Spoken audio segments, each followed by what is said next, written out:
Good morning, good afternoon, wherever you are, colleagues, friends, and thank you for joining us.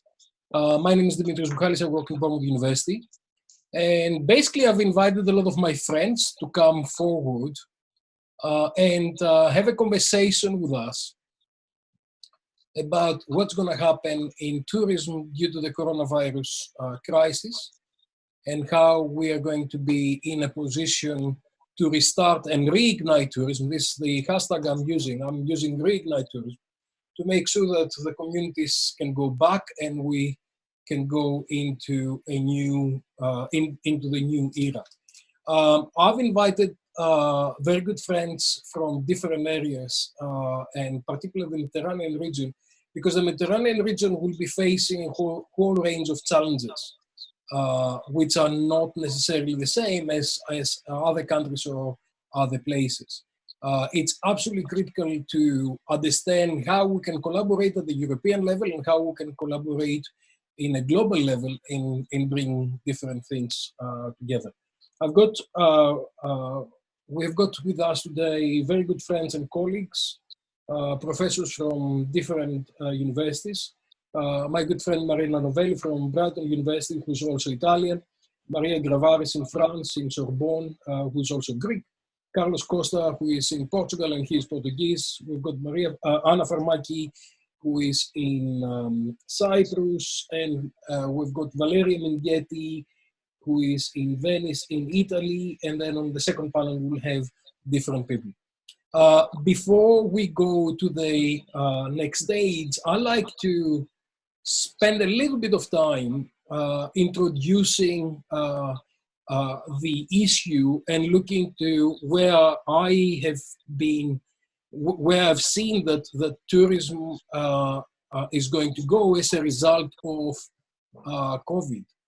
And I really want to share with you some of the slides. That's part of a presentation I did for the WTO earlier on, at the beginning of the pandemic, to actually help us think of where we're going. I'm going to be very brief. I'll show you a lot of pictures and share with you some of my thinking of where and under which conditions we're going to be able to reignite tourism.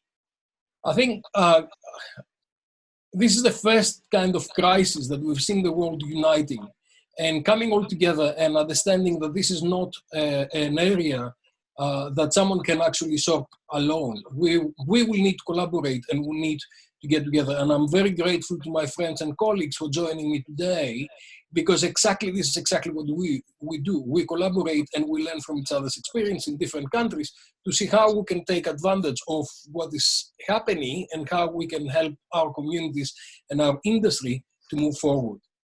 COVID changed everything, and the last 2 or 3 months we had such a disruption in global industry that is unbelievable. This is a crisis unlike any other. We had crises before, but most of the crises we had experienced before, they had a very short period of time and then went to recovery, or we could actually control and understand what was happening. So if you've got a tornado, tornadoes normally have got a life cycle. Normally takes 2 or 3 days of disruption. They leave catastrophe behind, and then you're going to recovery phase. We had September 11. It was in a way a similar situation, because what happened was the whole crisis lasted for about 4 hours, and then we went to recovery. And then we had things like tsunami. Again, it lasts for half an hour, 1 hour, and then you're going to recovery. We don't know when we're going to go to recovery, and that makes this particular crisis really, really difficult. Also, we don't know when the crisis will reoccur as well, and that is also making it more complicated. This was Bournemouth, because Bournemouth is not Mediterranean exactly, but it's actually near Mediterranean. This was Bournemouth on the bank holiday last year. This was Bournemouth on the bank holiday this year. This is Emirates. I see you soon. And most of the planes have parked somewhere. This is Bournemouth Airport, where a lot of British Airways aircraft is actually parked right now, getting some sun, but not getting any money and not going anywhere. I've looked into the statistics this morning, and there are 4 million people who are infected by the disease. There are almost 300,000 people who have died around the world, and that's really a very difficult fact to actually get in terms with, and we feel so sorry for all the families and all the people who have suffered from this and keep suffering, and of course all the health professionals and all the key workers who have been helping us during this pandemic. When you look into this slide, this is the time I did my previous presentation for WTO. That's on the 13th of April. And you can see 1.8 cases and 110,000 deaths. And you can see where this was happening. If you see it now, we have 4 million cases and 280, almost 300,000 deaths, and you can see how it has spread. This is what's happening in Europe. I started quite early when my mom was still in hospital, and because it was really critical in their ward what was happening with the virus, and I was observing it from early January. And you can see what happened every month. In 2 months, it actually filled up Europe, and we've been seeing really very devastating effects in Italy, in Spain, and many countries. So this was on the position on the 13th of April, where Italy and Spain and the UK was quite bad. You can see what's happening now, that deaths have ballooned in Italy, Spain, and the UK, and France, and especially in the UK, it's growing really, really fast. And I don't know where we're going. And with the new measures that Boris Johnson announced yesterday, we'll see what's going to happen. Boris was actually in hospital for about 3 weeks, trying to recover from that. And the situation is really, really bad, and where we're going to go. I'm pleased to say that Greece, for the first time, it's probably one of the best examples that we find out there. Cyprus has done very well. Portugal has done very well. Bulgaria has done very well. But a lot of other countries are actually suffering. And the thing to remember when you're looking at this map is really that these are the countries that they are primarily either creating outgoing tourism or incoming tourism. And when you look into the statistics in more detail, you'll see how many people have actually been infected, and you can see the number of deaths in those countries, and those will determine what's going to happen next. And I guess we're going to be discussing it later on. The WTO said we need solidarity, commitment, support. And I came early and advocating solidarity and advocating that people will need to engage with each other to help, and in particular to address the health issues that we had, and help each other and help the health system wherever the health system was. And then as far as tourism is concerned, we said travel tomorrow, or till then stay home. And I came up with 4 words: humanity, solidarity, resilience, and leadership.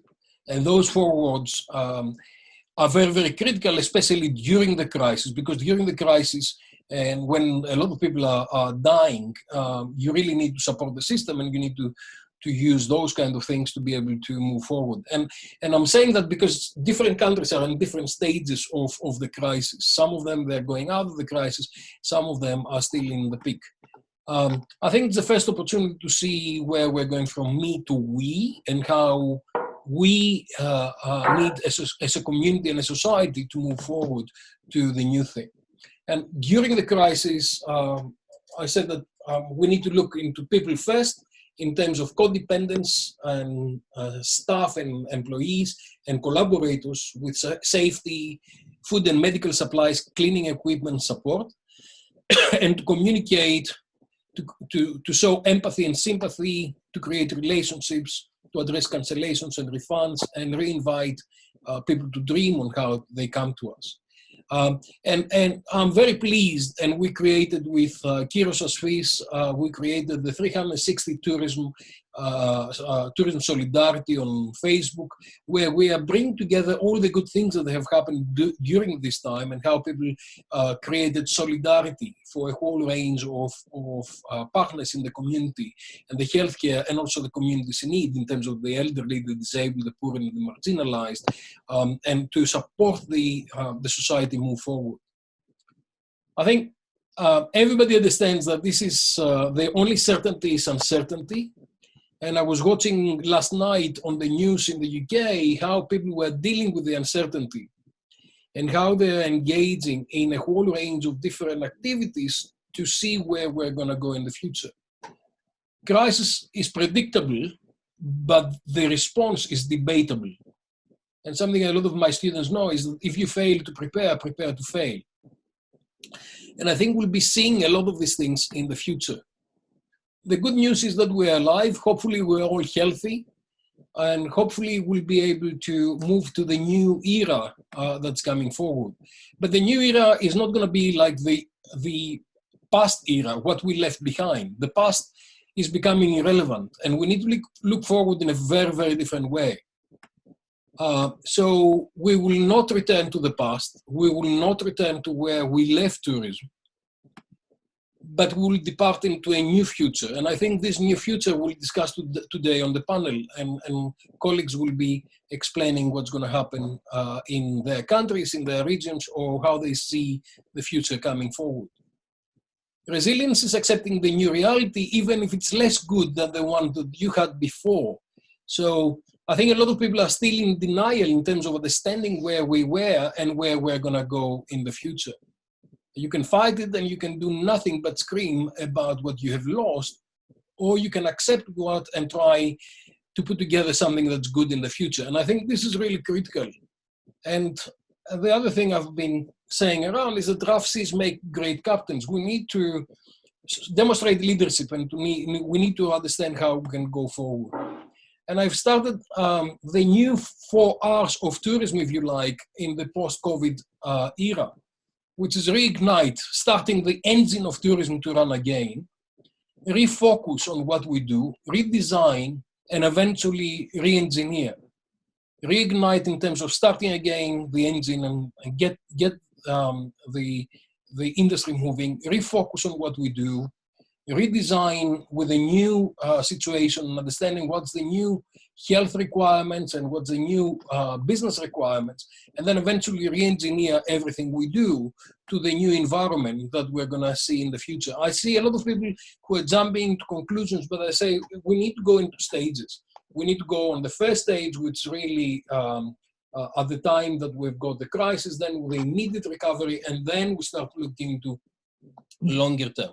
And what's also critical to understand is that when we're talking about tourism, we're talking about the 3 regions. We're talking about the destination region, we're talking about the place of origin, and we're talking about the transit region in the middle. And in a minute, we'll be discussing about a lot of those things.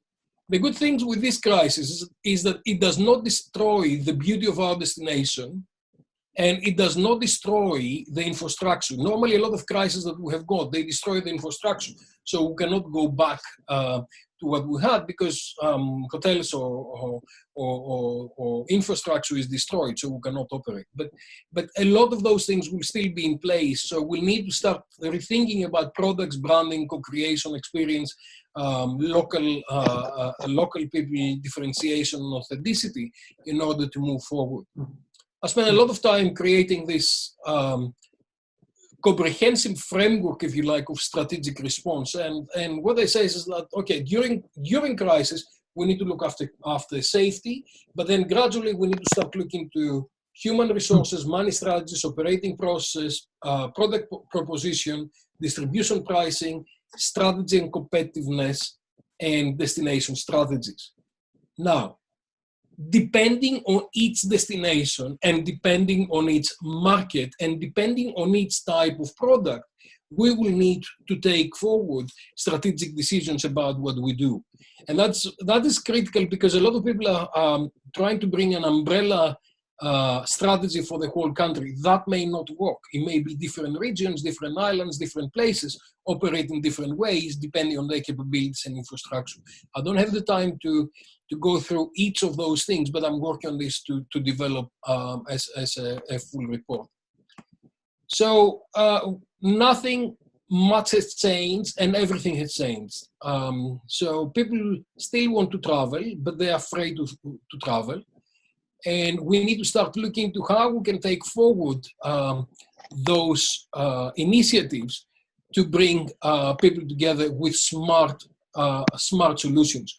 And you'll find here a range of papers on real-time and smart solutions that I'm normally basing this presentation on.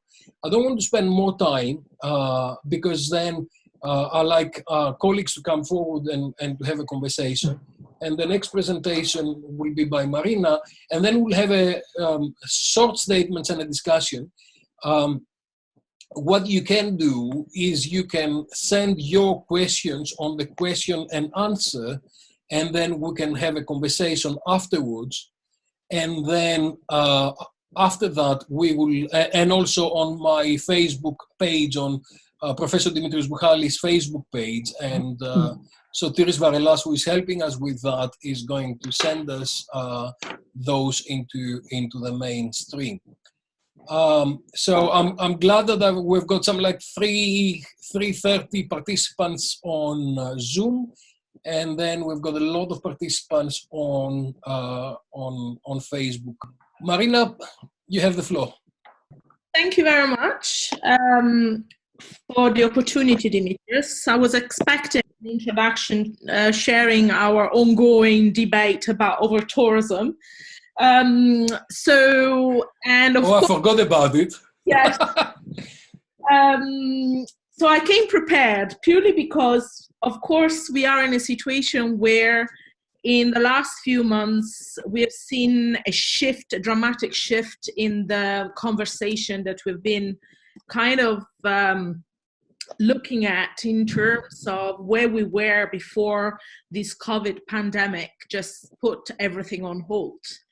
So we shifted the conversation, and again, the presentation I'm doing obviously is more to set the scene for the conversation rather than giving solutions, but highlighting where we were, where we are, and where we may be having to lead to. So we've shifted from the climate change, the flight shame, the over-tourism and tourismophobia narrative, whether you agree with it or not.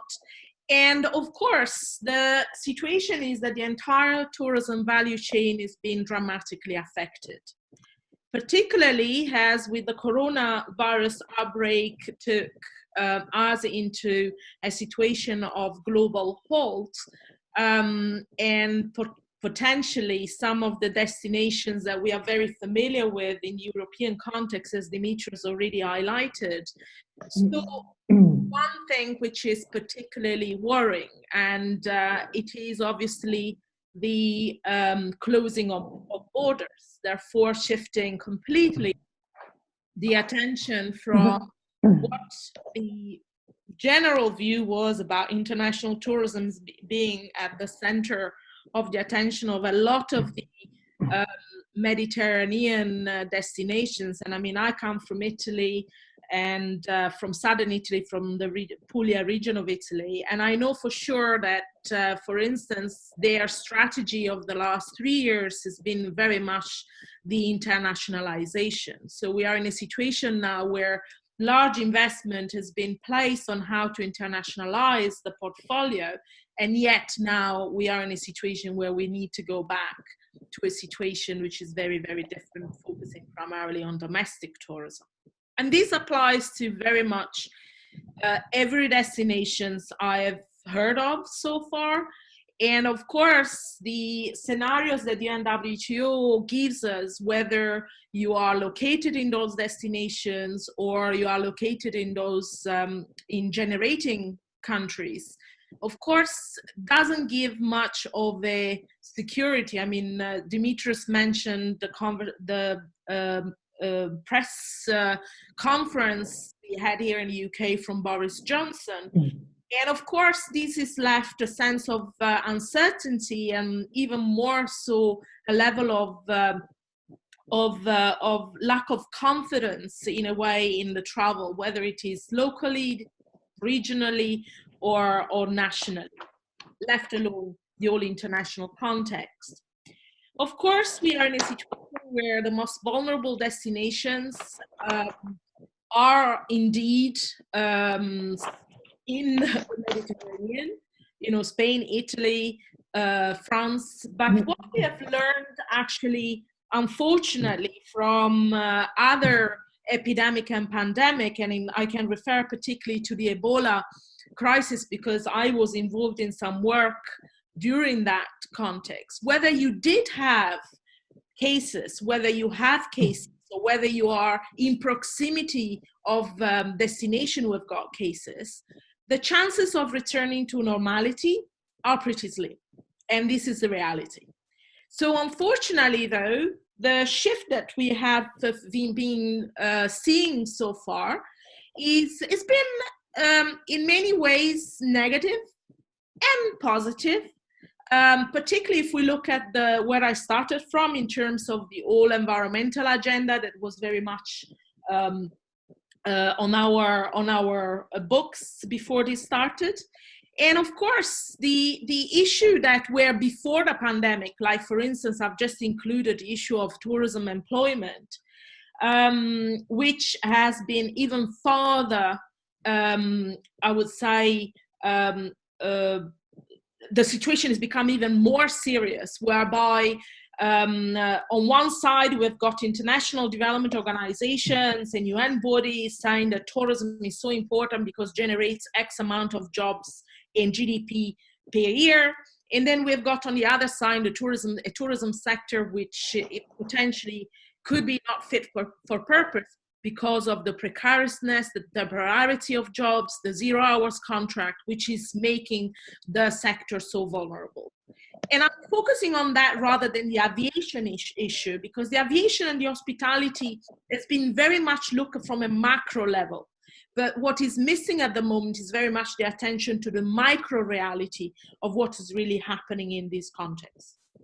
So the other things which maybe we could look at as a positive side is the cleaning up of the environment because of the mobility. So the whole mobility paradigm has shifted dramatically, and we've seen, the Lagoon of Venice becoming clean with seabirds returning to the lagoon rather than large cruise ship. Then regions like Puglia, which is particularly focused on virtual tours, like many other destinations in the Med. But the reality is that when we talk about the new normal, I've chosen that photograph from the Castel Volturno in Campania region of Italy as an example of an alarm bells of in relation to the new normal. Because the new normal can only be a new normal if we kind of subscribe to it.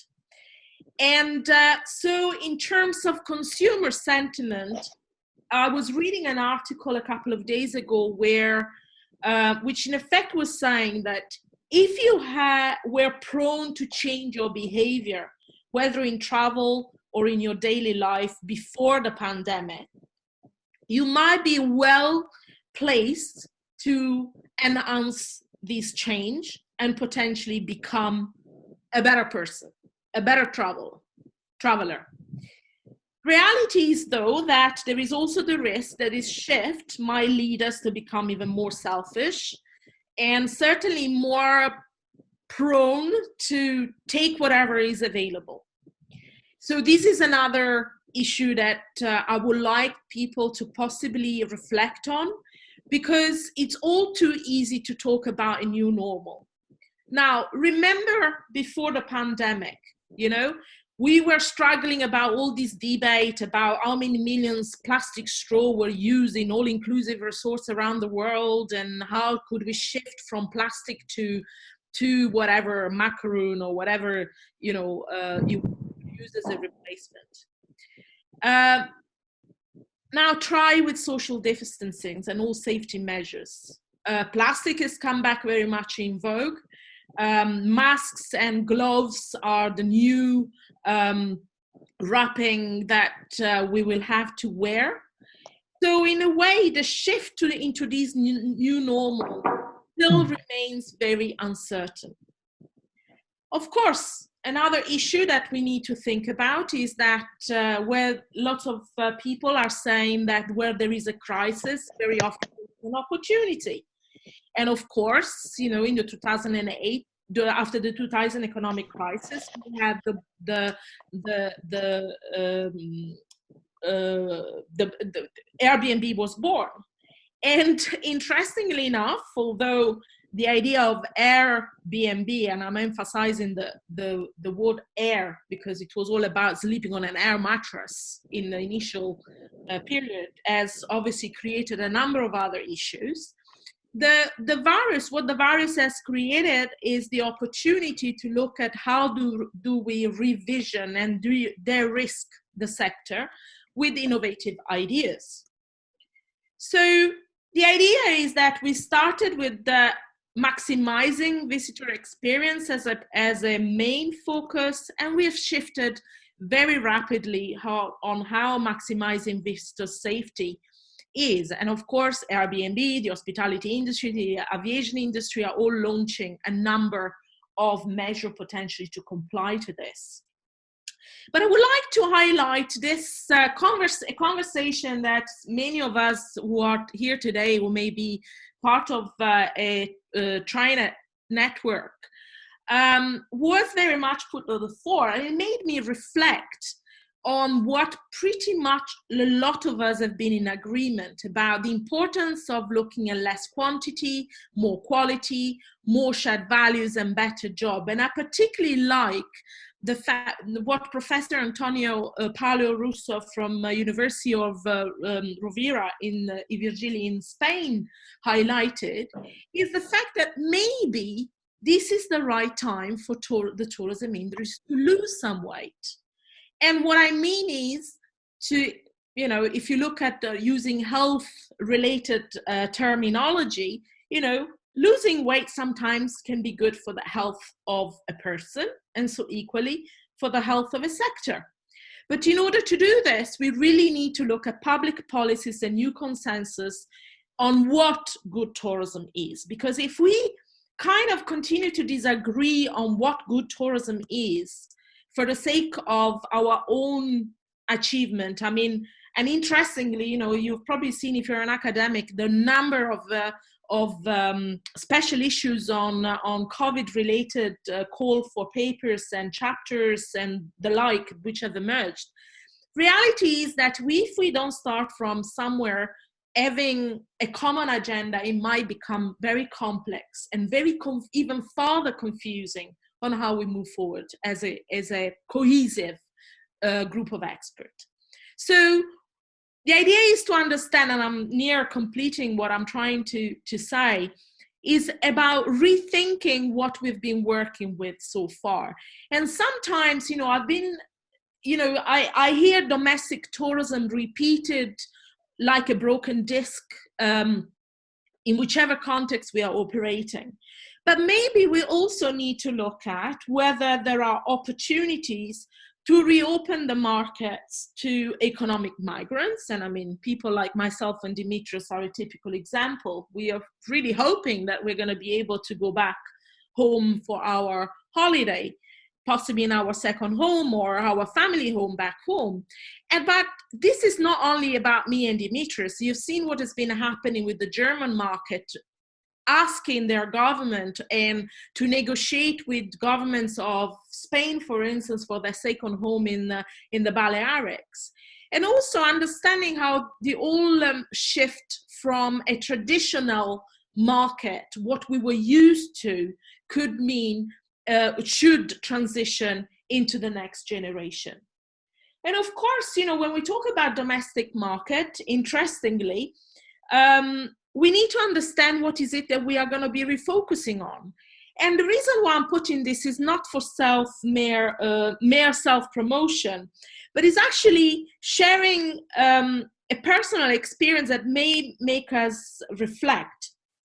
before the COVID had obviously hit us all hard, we had just signed a contract with Edgar to write a book on niche tourism, on a handbook on niche tourism. And yet, when the call for papers went out, we were in the depth of this. And of course, with my co-editor, we thought, oh my God, this is probably the wrong time to really think about niche tourism. But lo and behold, a few weeks later, and over 50 plus potential contribution to the document, we came to realize that actually now more than ever, niche tourism could be one of the many solutions. And the reason why I'm saying this is because when we are going to be rethinking dominant models and attractions, maybe we need to look at how, whether through niche tourism, through smart tourism, or with whichever model we may be looking at, how can we move to the next phase? So everybody is talking about new normal, yet nobody knows what this normal is, and I certainly don't know what that new normal is going to be. But one thing I'm certain is that people will travel again. If you look at some of the surveys being done in the UK at the moment, one of the first things that people really would like to do is to start traveling again. Now, of course, there are issues with the high unemployment that this COVID may just bring us. Are people going to be able to do that? So the idea is to understand how this tourism 5.0 will be about, and whether taking responsibility in whichever part of the sector we are is about taking responsibility in revisiting the way the model that we have been portraying for the past 20, 30 years. And of course, in the Mediterranean, we've had models which have followed the growth model pattern. I will never stop saying, every time you speak to a minister of tourism or a tourism board, their measure of success is how many more tourists they will be able to bring into the destination every year. And this is, I've been saying this like a broken disc for many years, and maybe this is the time to look at how this could be part of a strategic take to de-risk tourism and create that new normal, whatever that will be. Thank you very much. Thank you very much, Marina. You managed to do that without mentioning the word over-tourism at all, which is a major achievement. So I'm not going to have a pub. I did at the beginning. You did at the beginning. But I think you raised some major issues, especially that this creates an opportunity to effectively, what I was talking about earlier, refocus and re-engineer tourism and see what we can do forward. And one other issue that you raised is that quite a lot of the discussion is based on the micro level, not on the macro level.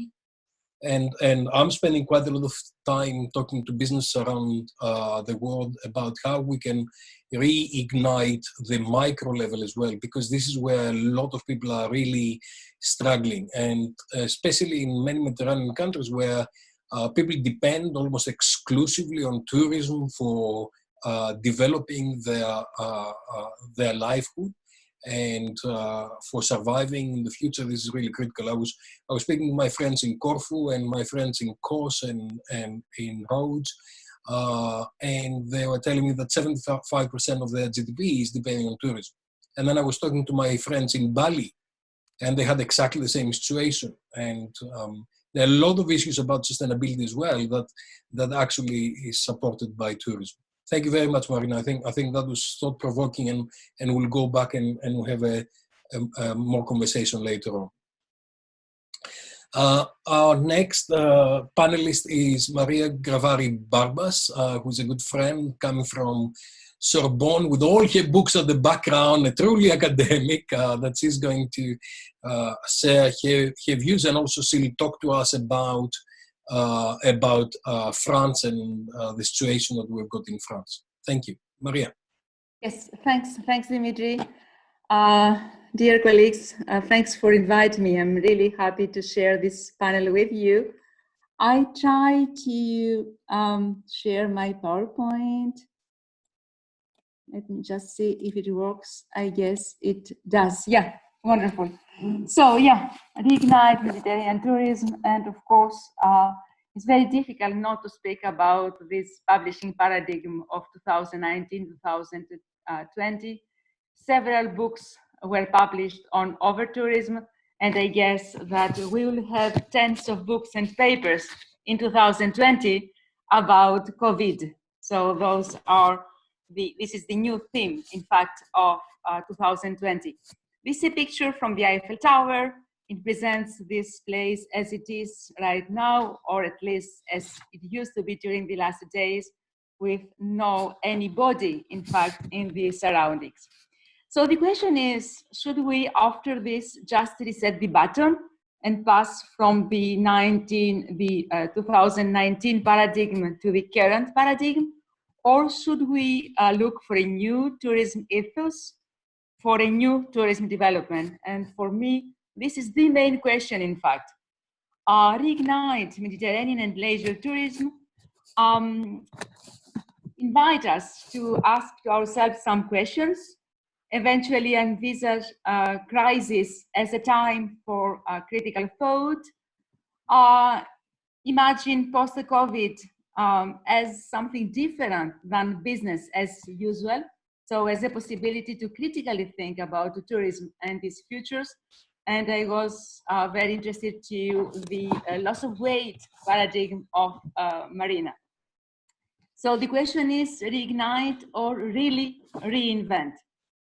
I believe that we need something different or something more, that laissez-faire approach here. We really need a new deal for the economy and a new deal for tourism. I wouldn't speak about a new normal. I would speak more about a new ethic. So can we eventually see the crisis as an opportunity? You spoke, Dimitri, about the prioritization of we over me, and I think this is a very, very important issue here. So reinvent tourism in new ways, transform this current situation, which is a kind of survival plan, into a plan of sustainable growth.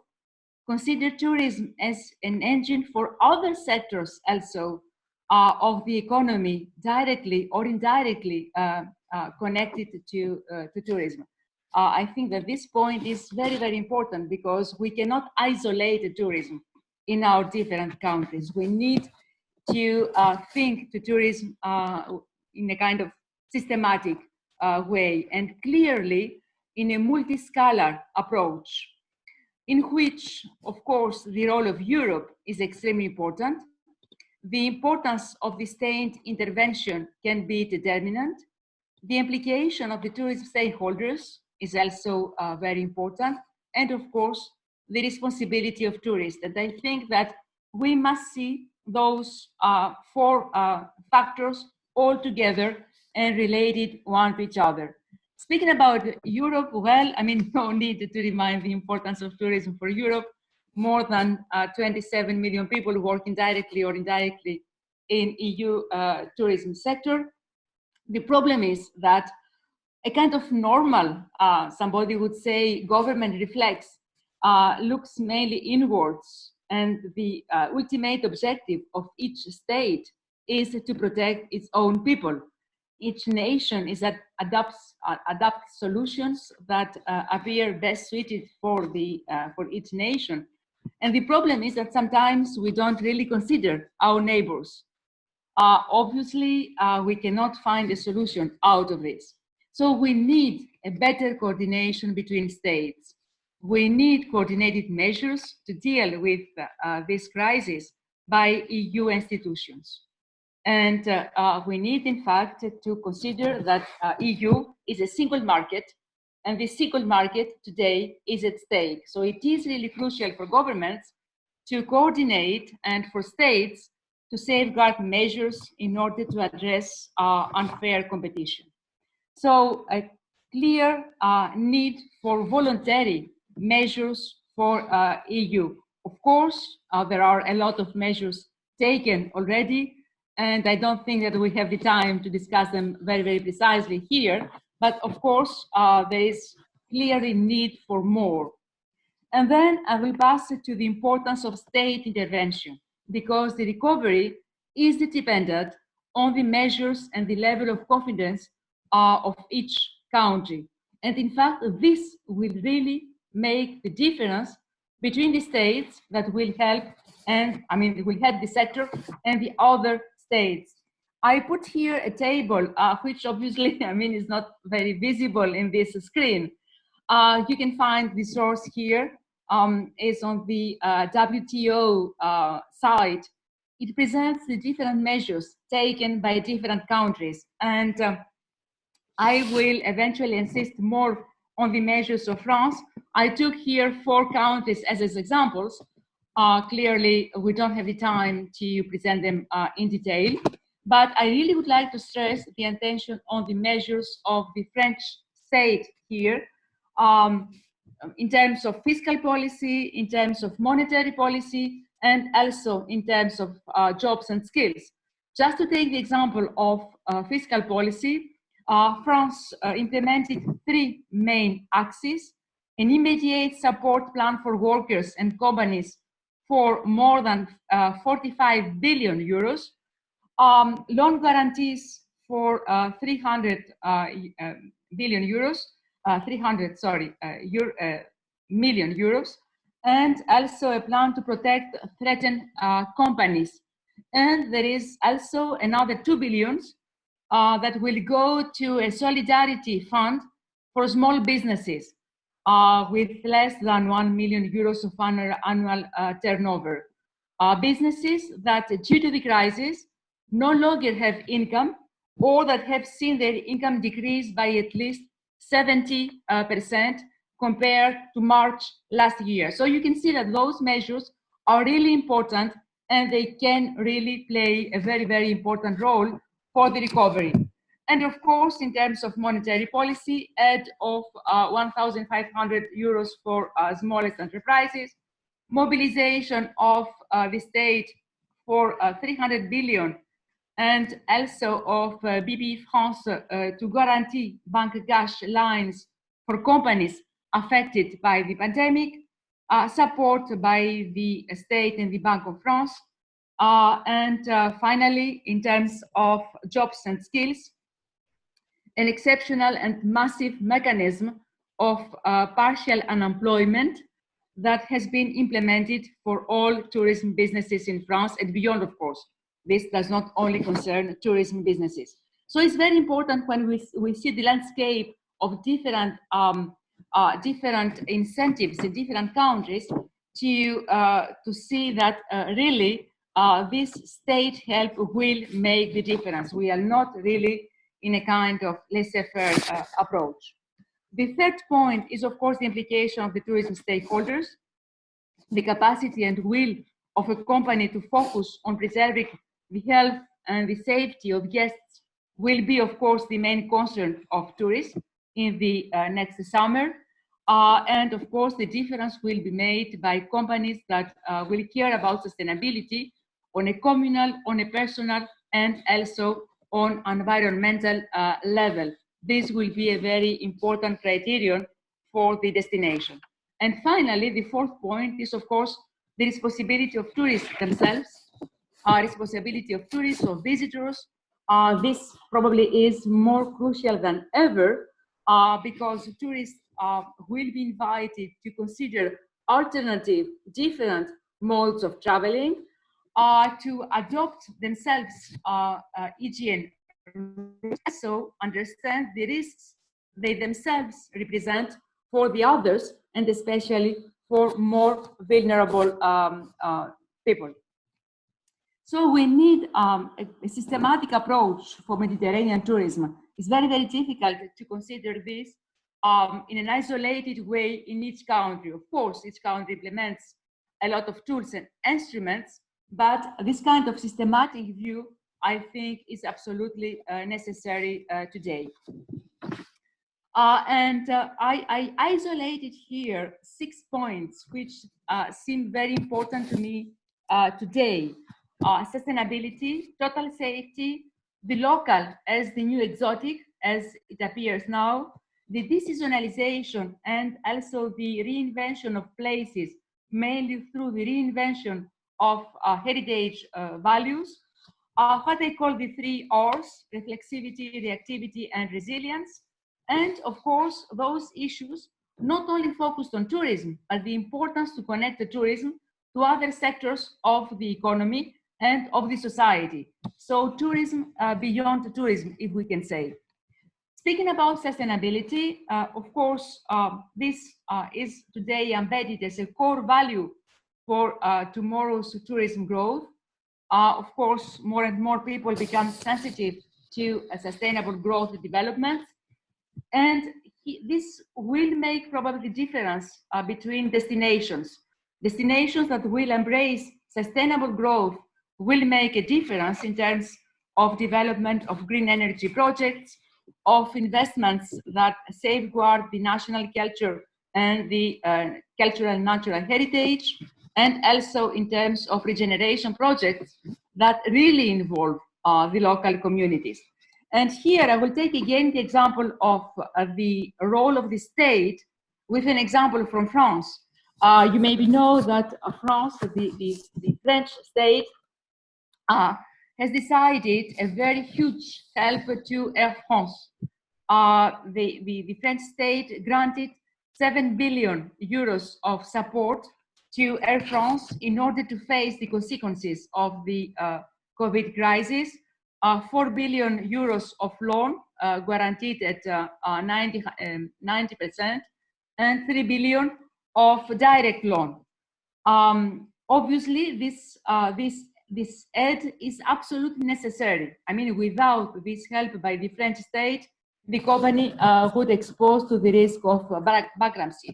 Which is interesting for me is that this aid here in France is conditional of a new ecological commitment by the company.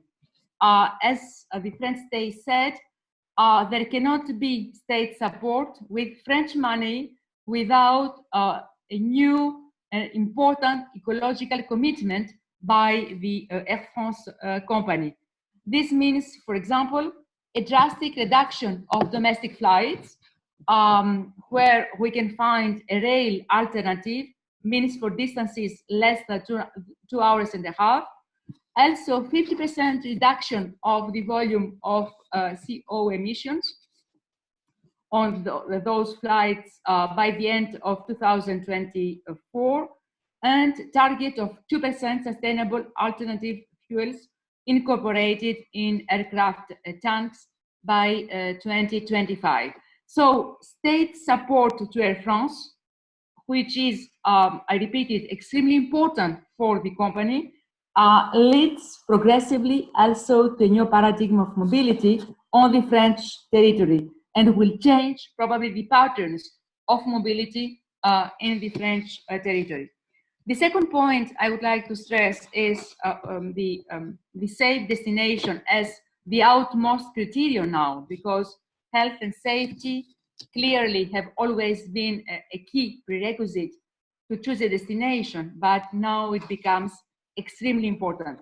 Which is also interesting is to connect tourism issues with more general society issues, because obviously tourism safety and tourism health improvement means also enhancement of the quality of life of permanent inhabitants. The third point is local as the new exotic. So the importance of proximity destinations, proximity markets, since in fact leisure travel is expected to rebound first before tourism travel. So discovery or rediscovery of regional and national hidden gems, and also need to use other alternative means for those proximity, in fact, travels, trains, ferries, or cars. This will maybe lead to discover Mediterranean again, as it used to be in the 19th century, as a winter, in fact, destination.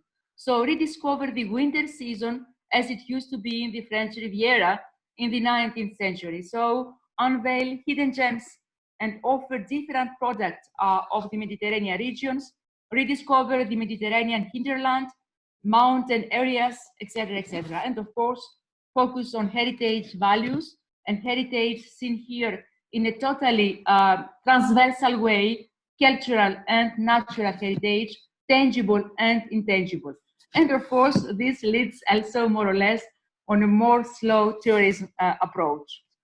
The fifth point is reflexivity, reactivity, and resilience, because more than ever on those COVID times, it is really crucial to remain as flexible as possible, to continually adapt to the new challenges, which in fact change every day and sometimes every hour, to be able to deal with last-minute reservations and offer last-minute offers. To do this is important, it's necessary to ensure a perfect digital accessibility, be more creative, be more open, be more flexible, and of course, accept the fact that all of this will take time. It will take time, so a new understanding of the time factor. And my final and sixth point is tourism beyond tourism, because of course, a resilient tourism destination is also a resilient place for locals. And this is, I think, very, very important. This is true for investment in public health as well as in transportation. So it's extremely important, in fact, to invest in health. To invest in health not only for tourism, but also for the local populations, because the health of the local populations in a way become a kind of criterion for the tourism destination. So yeah, reset the button in a way, but of course with a very long-term and very strategic planning. Communication and marketing, which happens sometimes, is not enough, clearly not enough. The idea is not only to open a country and to invite tourists to this country. Mediterranean countries need a much more complete strategic plan for future action, with a beginning, with a middle, with an end, with a short, mid-term and long-term approach. And finally, if I can finish in a kind of optimistic conclusion, let's see this crisis as an opportunity to bring together all involved and to agree upon a common vision and to deploy a really holistic strategy, again, going beyond the tourism. Thank you. Thank you very much, Maria. That's I wish I could say that we have coordinated so well. So the presentation, your presentation was floating from Marina's. It actually floated really, really well. And I think you raised a whole range of issues, and especially on policy issues, in particular for the European policy, and how we can come forward with fiscal and monetary policies to deal with the issues that are being addressed for the time being. And then I really like the point where you are talking about the responsibility of the tourist to the destination. And I think this is part of the redesign and re-engineering tourism. And we really need to rethink tourism.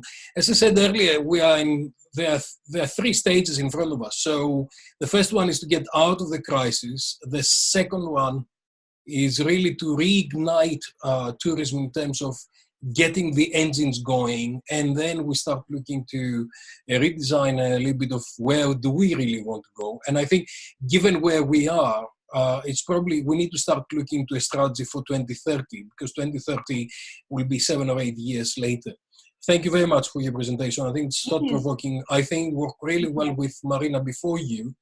And our next speaker is Carlos. I'll ask Carlos and the colleagues to actually try to be brief so we can have conversation with colleagues from around the world. We've got at least 600 people who are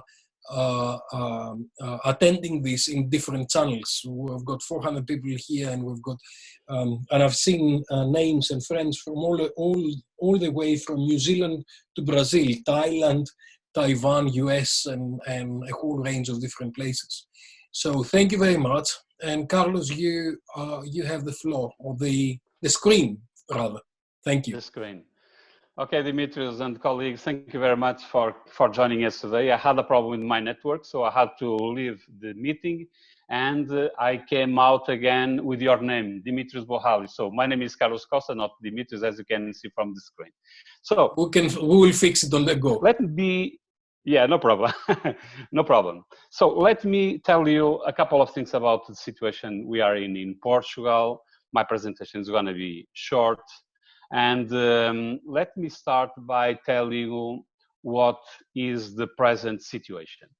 The situation in Portugal is the situation you can see all over the world. The borders are closed, the airports are closed, and the aircrafts are on the land.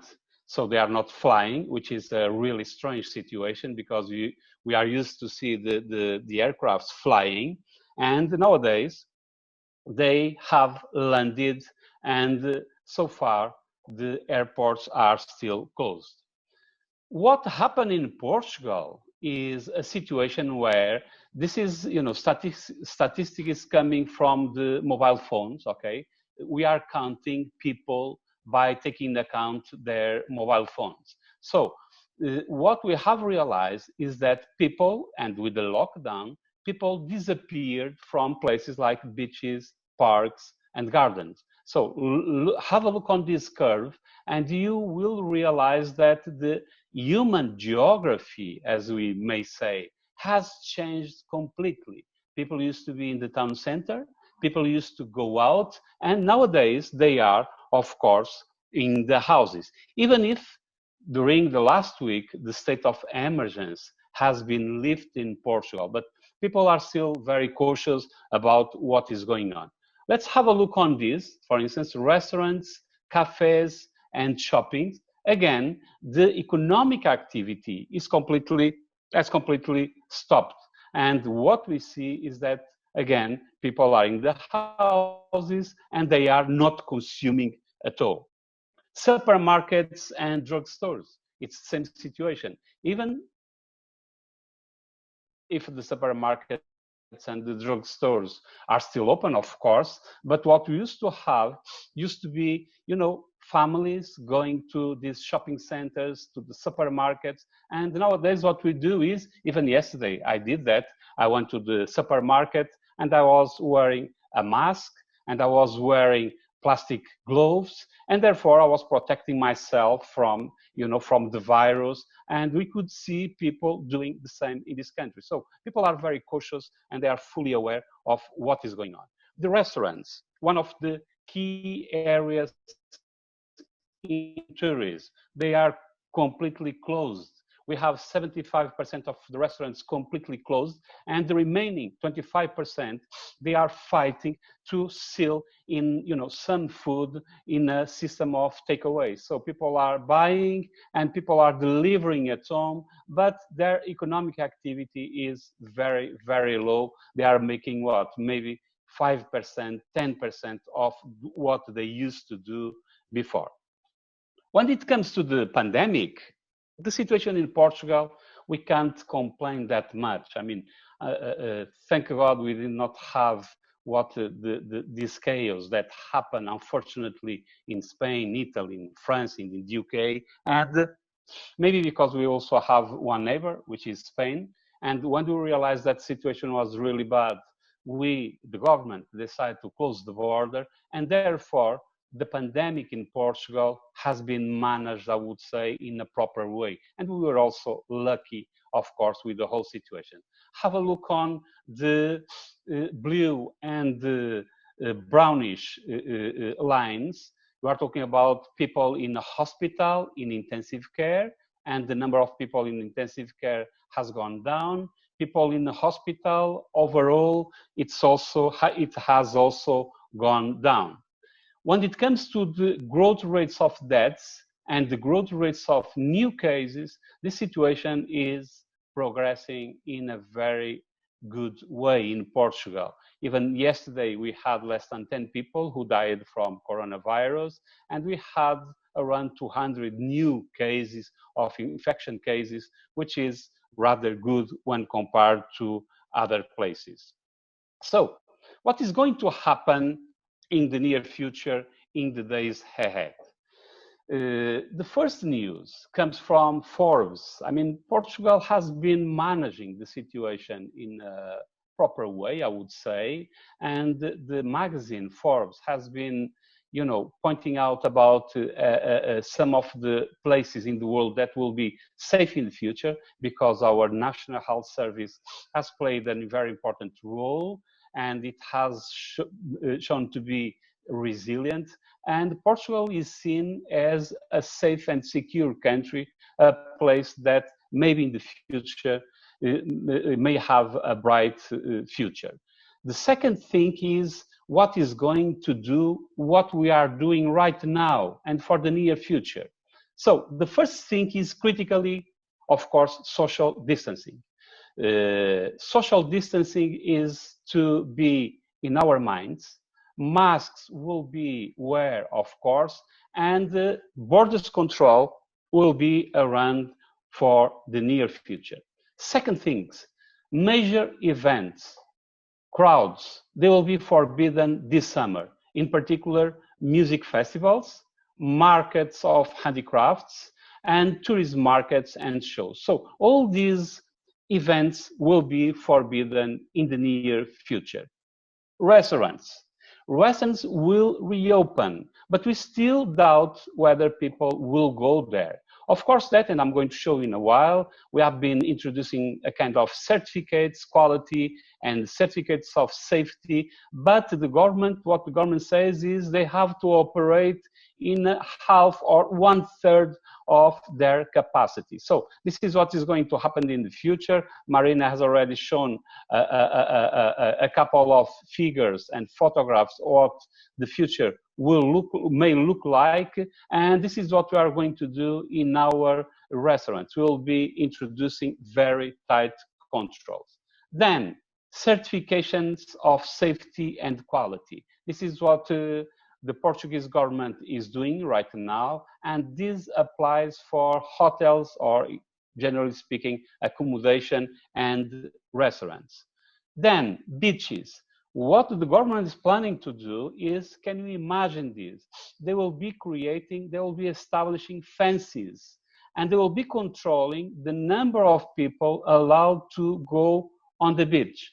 And this will be controlled by drones and by the maritime police. So while we were used to see, you know, all our beaches completely open, what is going to happen in the future is that we are going to have fences, you know, circumscribing all these places. Let me just show you two more slides. This is a model that I published on a very nice journal, Tourism Review. I'm sure that Dimitrios agreed with me. So last January, we published a couple of papers, and I published this one, which is something that we have to do in the future. Tourism has to be redesigned, tourism has to be reinvented. And one of the critical things that is really missing in this area is a bridge between the economics and management of tourism and territorial planning. Tourism has operated mostly from the demand side. And even if in the future we have to look at tourism from the demand side, no doubts about it, because we have a business in front of us, but we have to start thinking that the business of tourism depends not only on tourists by themselves, but on the economics and networks, on the economics of networks and itineraries that we can create from this area.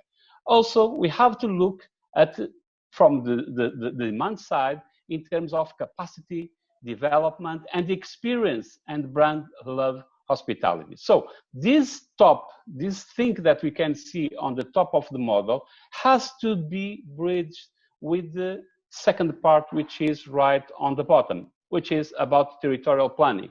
We have to think about physical planning, and we have to think about how to bring people in terms of because it's democratic and because it's a matter of ethics, but it's also a matter of innovation. How shall we bring people into the heart of the tourism system in order to make the destination successful, unique, different, exciting, and remarkable? But above all, it has to be safe and secure.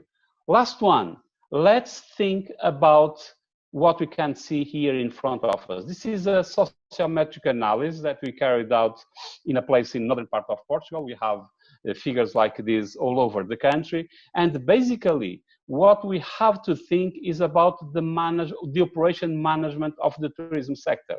We, for the near future and for the medium future, we may not think about long-haul destinations. We have to think about short-haul destinations, and we have to think about local movement of people and people moving within Europe, because Europe sooner or later will be safe, but we wonder whether other parts in the world will be safe. So the operations management has to be changed. And in terms of thinking about long-haul destinations, we have to shrink the chain of operations, and we have to think much more locally. So thank you very much. This is what I have to say right now.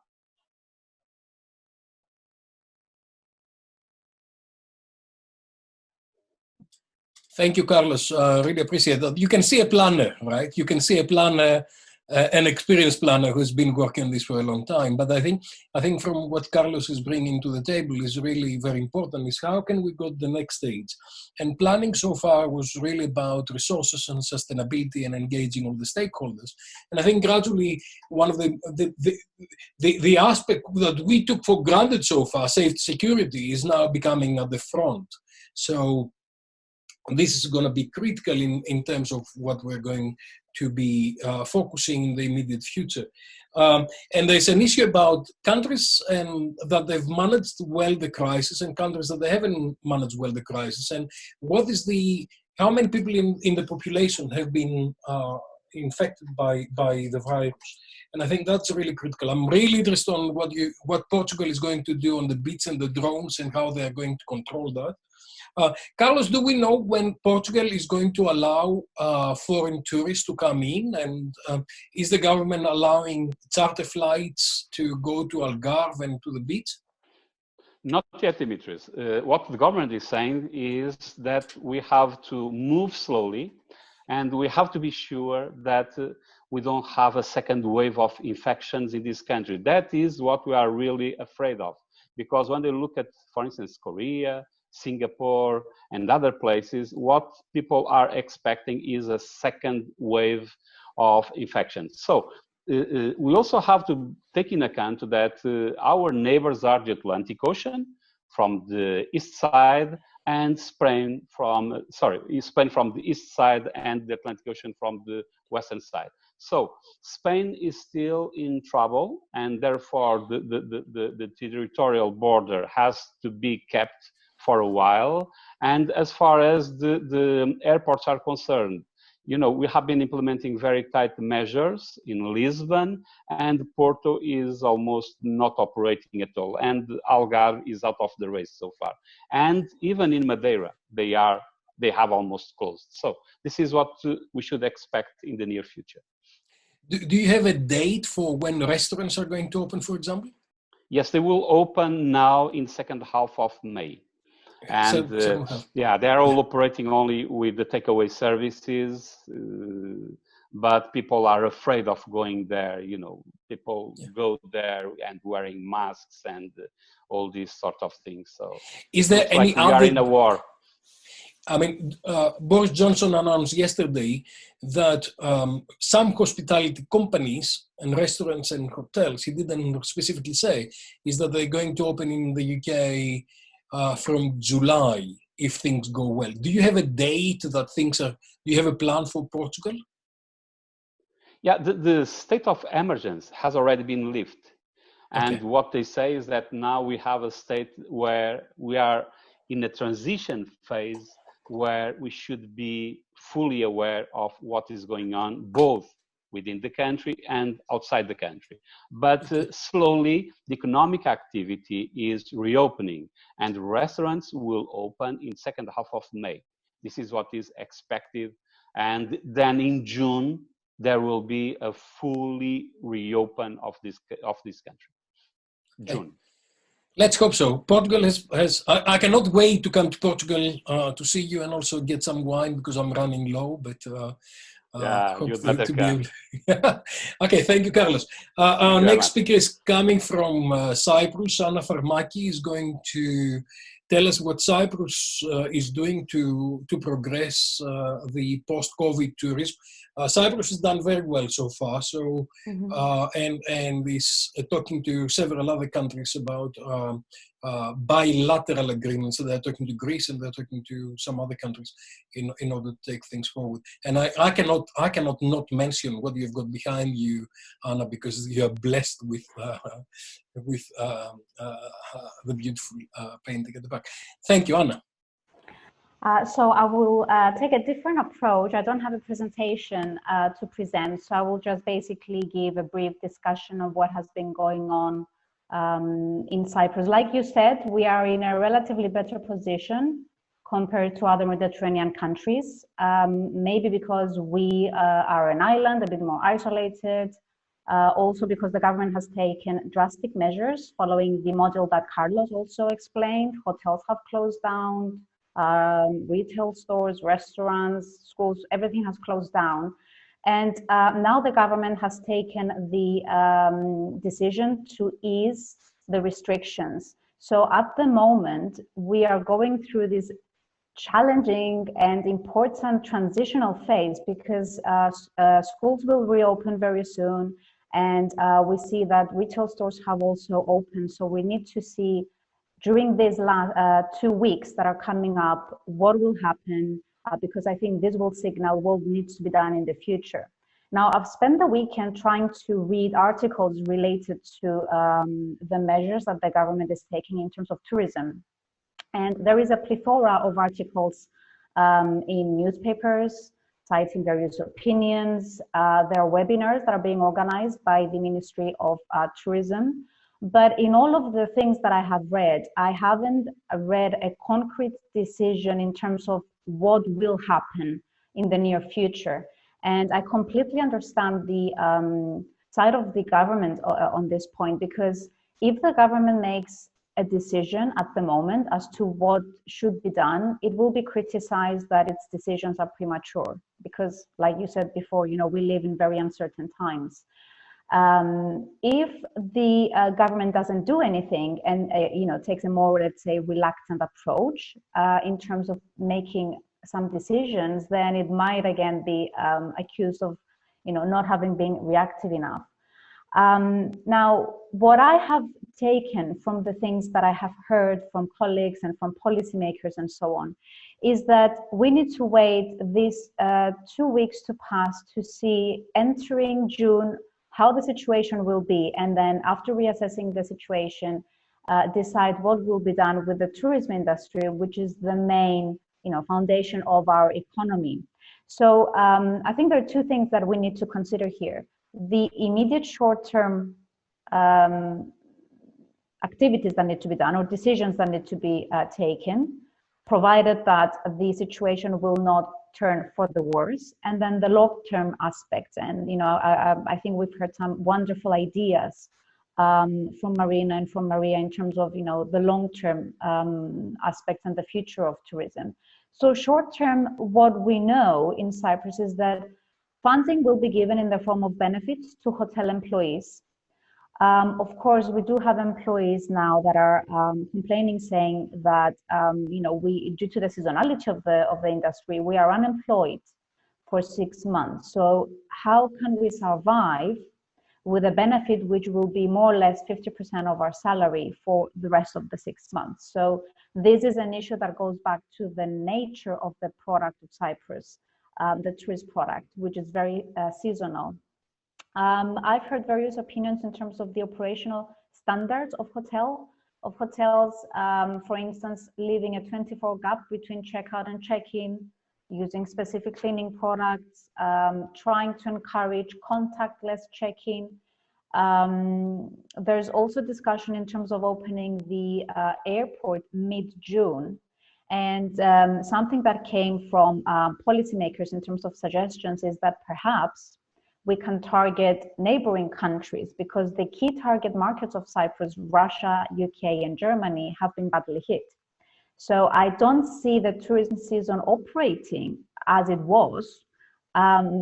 Without wanting to be a pessimist, I think the tourist season this year is lost. And at best, what the government can do is perhaps try to target the domestic tourists.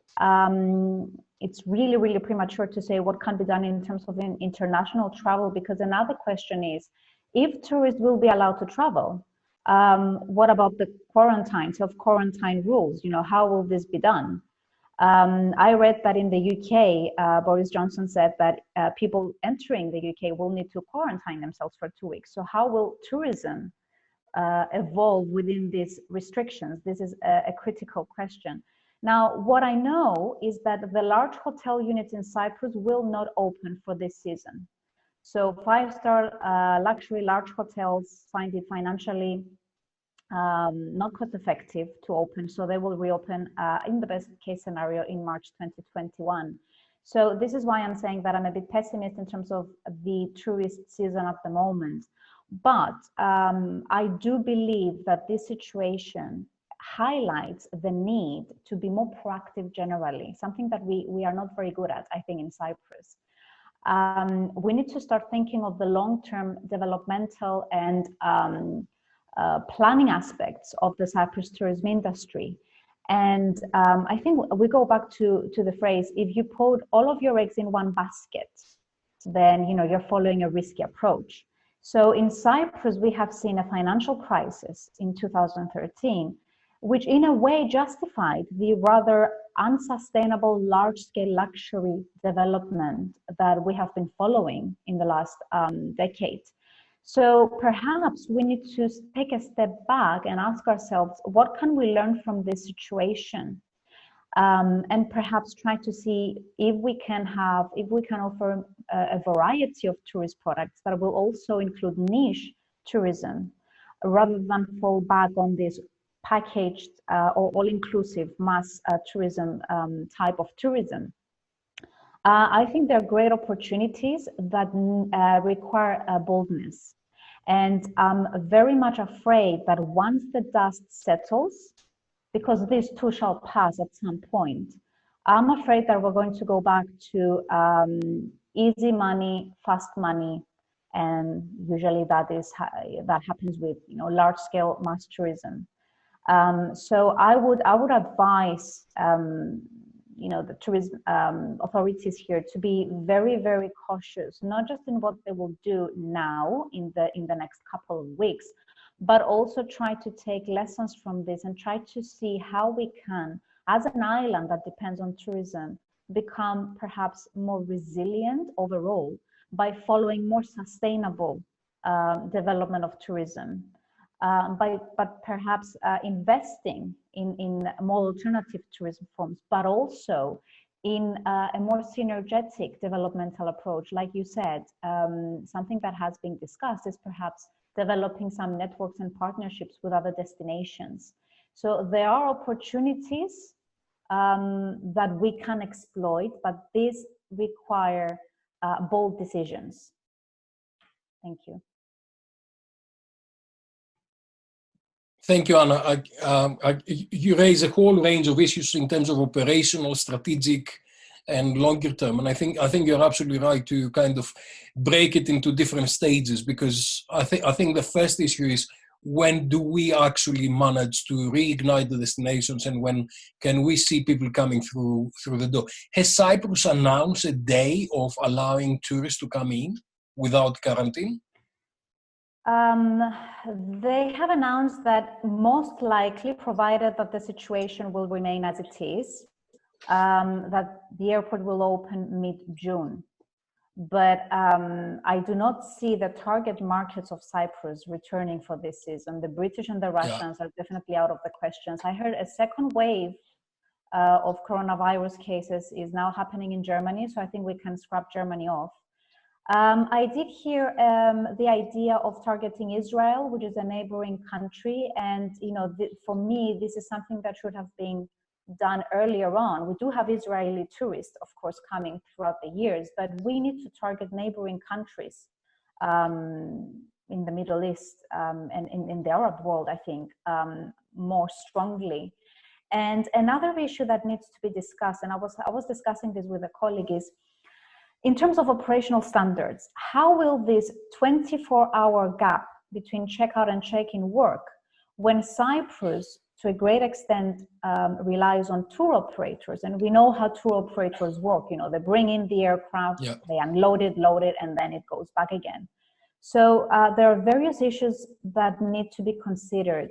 And I think that the challenges will be of a practical nature, given the developmental route that Cyprus has followed all these years. So if we do want to... So, and the issue is, it's not only the operational aspects, but also the financial aspects, because the tour operating charter flights kind of mode operates in a specific business model, which operates in a particular way. If you've got an aircraft being empty at the destination, or doing one of the legs empty, it doesn't work. It just doesn't work. So there's a lot of issues that we're going to be talking, especially on the second panel. We'll talk a lot about more operational and micro level issues. Okay, Anna, would you like to say something more, or?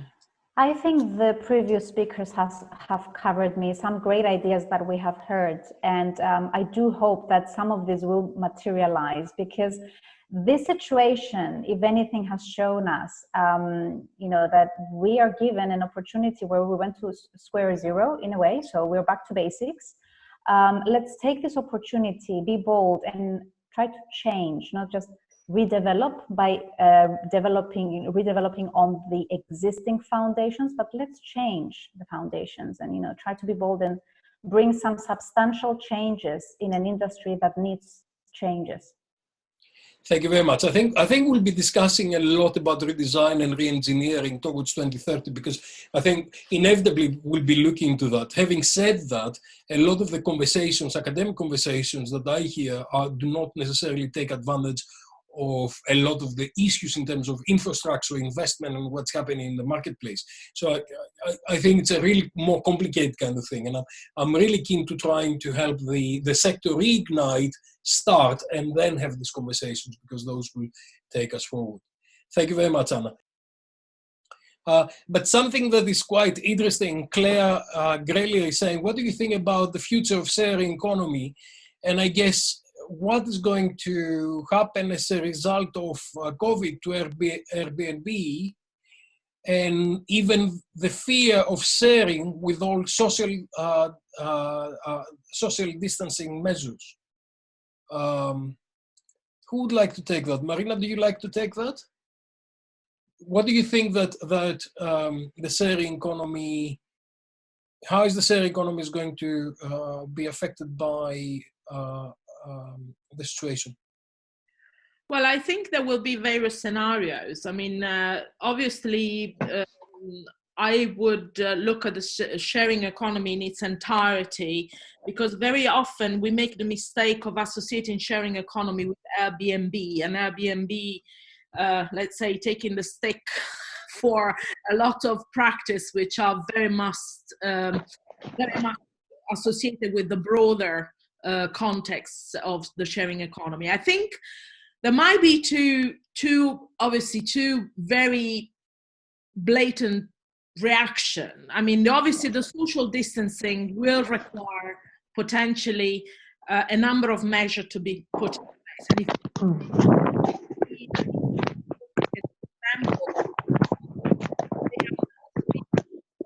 Their cleaning and procedure are being updated, so they will have a new protocol like many other hotel establishments. But I think that the reaction could be twofold. People may react as preferring the option of being in an isolated context, like let's say an individual unit, versus a potential crowded, all-inclusive resort. You know, we don't know though whether that is going to be the case. Or we might just see that people may decide that actually they may feel much more secure in larger operations which have got very strict procedure in place.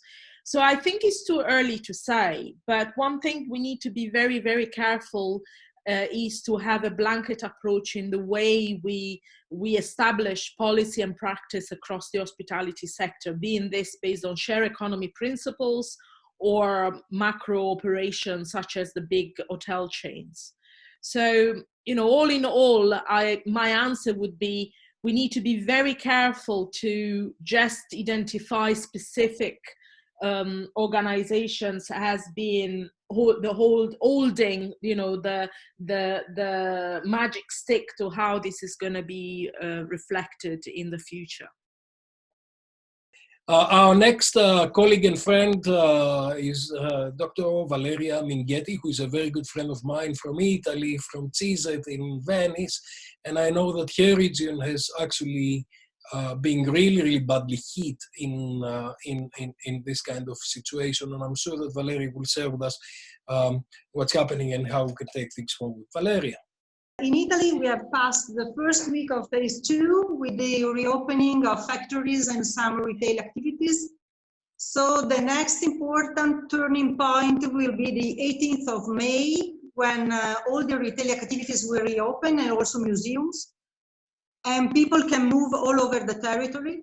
Restaurants and bars will be the last one at the beginning of June, but the government will decide today with the regional governors if there are the conditions to accelerate this process in order to support the relaunch of the economy. So regarding the state of the art of tourism, as Marina showed you before, tourism represent about 30% of total GDP, if you also consider indirect and induced effect. And the period between March and May concentrates 1/5 of annual overnight stays in Italy. This means about 81 million nights in 2019, of which 56% are international nights. So this means that in the same period, international tourists spend about 9.4 billion euro in Italy. So this gives you a measure of the loss of the tourism industry in terms of turnover. And to this amount, you have also to add the expenditure of domestic tourists. So going to the challenges and opportunities Italy is facing. So most of the challenges are the same faced by other Mediterranean countries because they are exogenous. For example, the reopening of European skies prospected by the 15th of June, or the measures to be adopted to ensure safety and social distancing in transport, hospitality, or the risk of rising prices.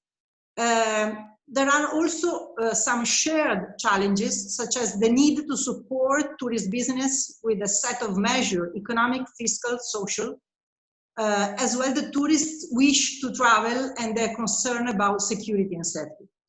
But Italy has also been one of the countries hit the most by COVID, with Spain, UK, and France.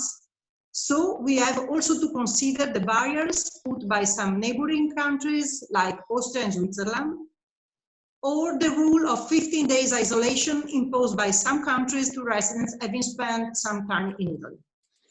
I would also add the bad communication campaign made by international and national media, especially at the beginning of the lockdown, describing Italy as the red zone or the infector of Europe.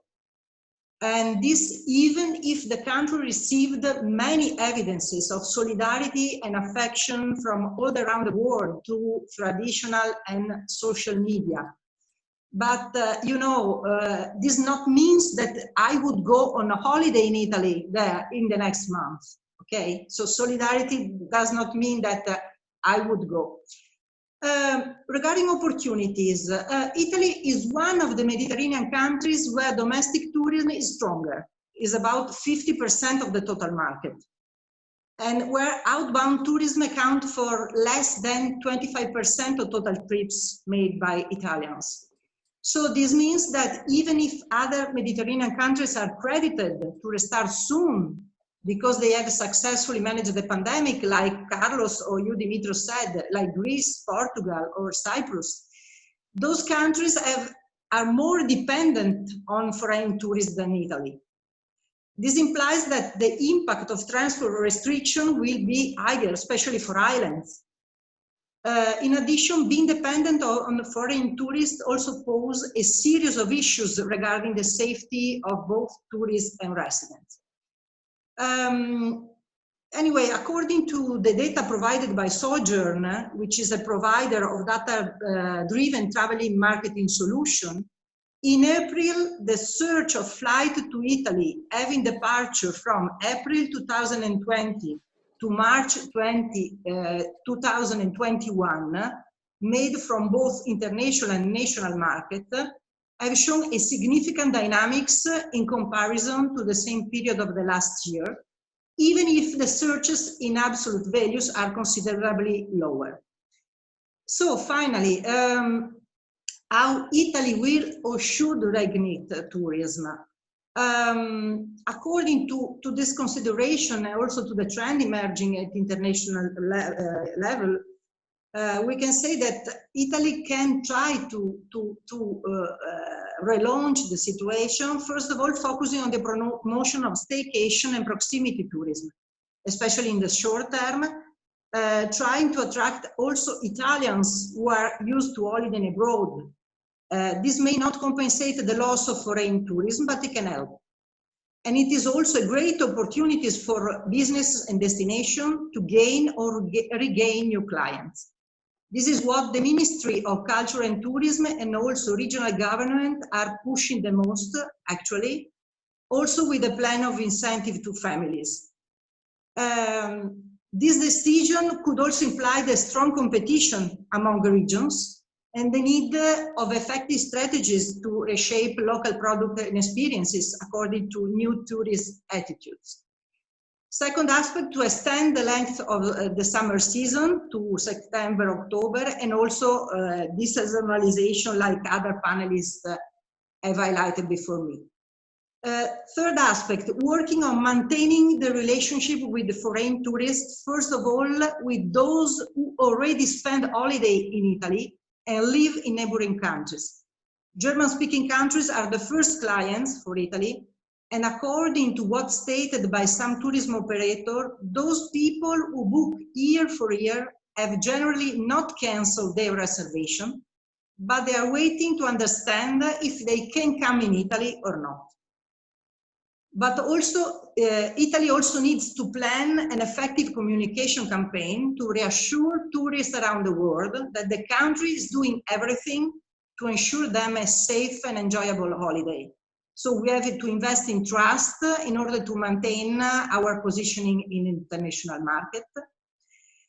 A fourth aspect is that since the competition between different supply systems will be strong, probably promoting typology of tourism that can differentiate our offer and at the same time actively support social distancing and the security of traveler will be a plus. For example, outdoor or open air tourism, in which Italy is one of the most popular destinations in Europe. So traveling using recreational vehicles or lodging in mobile home with a wide reserved external space around can ensure a higher security and safety, for example, than other lodging solutions. And some national associations are supporting this initiative. Last aspect, governing tourism in popular destination and promoting destination and attraction that are out of the beaten tracks, like routes, small towns and villages. This is another opportunity. and is another initiative that is currently supported by both the ministry and the regional government. This takes into account that the development of a sustainable tourism model now requires a new concept of social sustainability. So now it not only implies to develop tourism in order to respect residents' quality of life and the tourist quality of visit, but also to ensure the respect of health for both. So the main issue is now to manage tourism properly. This was what popular tourist destinations should have done also before COVID, but it is also a challenge for minor destinations, which can benefit from the new attitude of tourist demand and learn from the mistakes of their most famous colleagues. In this context, I think that the first challenge is to define the criteria according to which the maximum number of people to be welcomed in the destination will be fixed. And secondly, to plan a communication campaign for the public of potential clients. So in the short, medium term, the capacity to contain and to govern tourist demand is an important plus to enhance against potential competitors. So I think that Italy has to be fully aware that some decisions that should have been taken in the past cannot be postponed further, and has to be flexible enough to find a new equilibrium in order to fulfill the tourist request of a new safe normality, or as the colleague from Paris said, the new ethics of tourism. Thank you very much. Thank you, Valeria. We feel for Italy, and it will be very tough summer for you. Can I open the floor a little bit for discussion to see what we have got so far, and then gradually what I'll do is I'll try to work my way through the questions until 2 o'clock my time, and then I'll give you a little break. So on the panel, who would like to come back with a few more points? And Maria, Marina, or Anna, or Carlos, is there anything else you'd like to come back?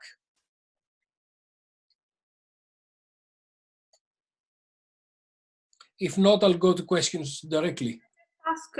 Well, I would like to raise a point. I'm reading some of the points made by the audience, and it's interesting to read that there are obviously some destinations which are opening up to potential travelers. One of which was, I think, was Croatia opening to the second home market.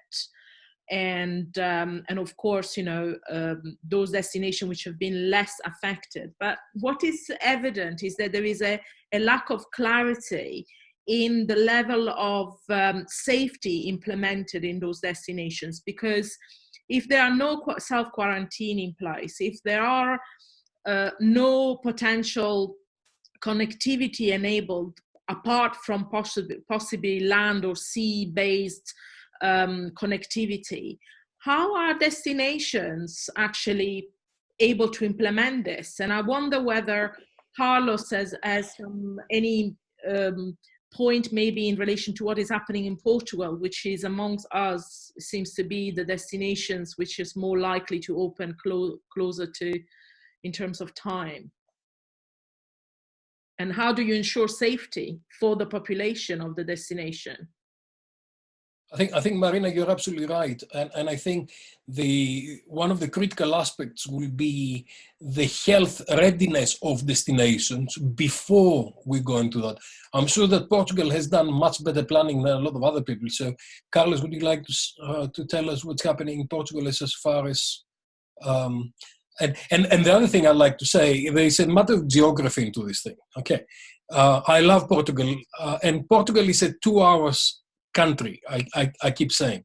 So because of the road network that they've got, in 2 hours you reach from Algarve to Lisbon, and in 2 hours more or less you get by bus, by car or by train to Porto. So there's a lot of big regional hospitals and good health care in different areas, and all of those are quite easy to approach. Other areas are not that easy, particularly in Greece where you've got a lot of islands. So if you've got a case on a Greek island, you need airlift and you need helicopters to bring people into mainland. This is becoming, so geography is part of the discussion. Carlos? Yes, thank you very much. I would like to comment on what Marina was mentioning about the situation in Portugal, and in particular with the point she made about the sharing economy. As Dimitrios said, I'm a planner. My background is environmental engineering. So I work with the territories, like Maria, for instance. We are geographers. We work with the territory. So when we think, you know, one of the most critical points is when the demand side, our customers, do not fit in the territory, which is the situation. Because what we really have right now, and the General Secretary for the United Nations has said, we are in a state of war. We are fighting, and we are fighting an invisible enemy. So what we have to think is how to deal with the territory and how to place our soldiers in order to control the attack, because this is a war. We are suffering. That comes from outside, and it also comes from inside.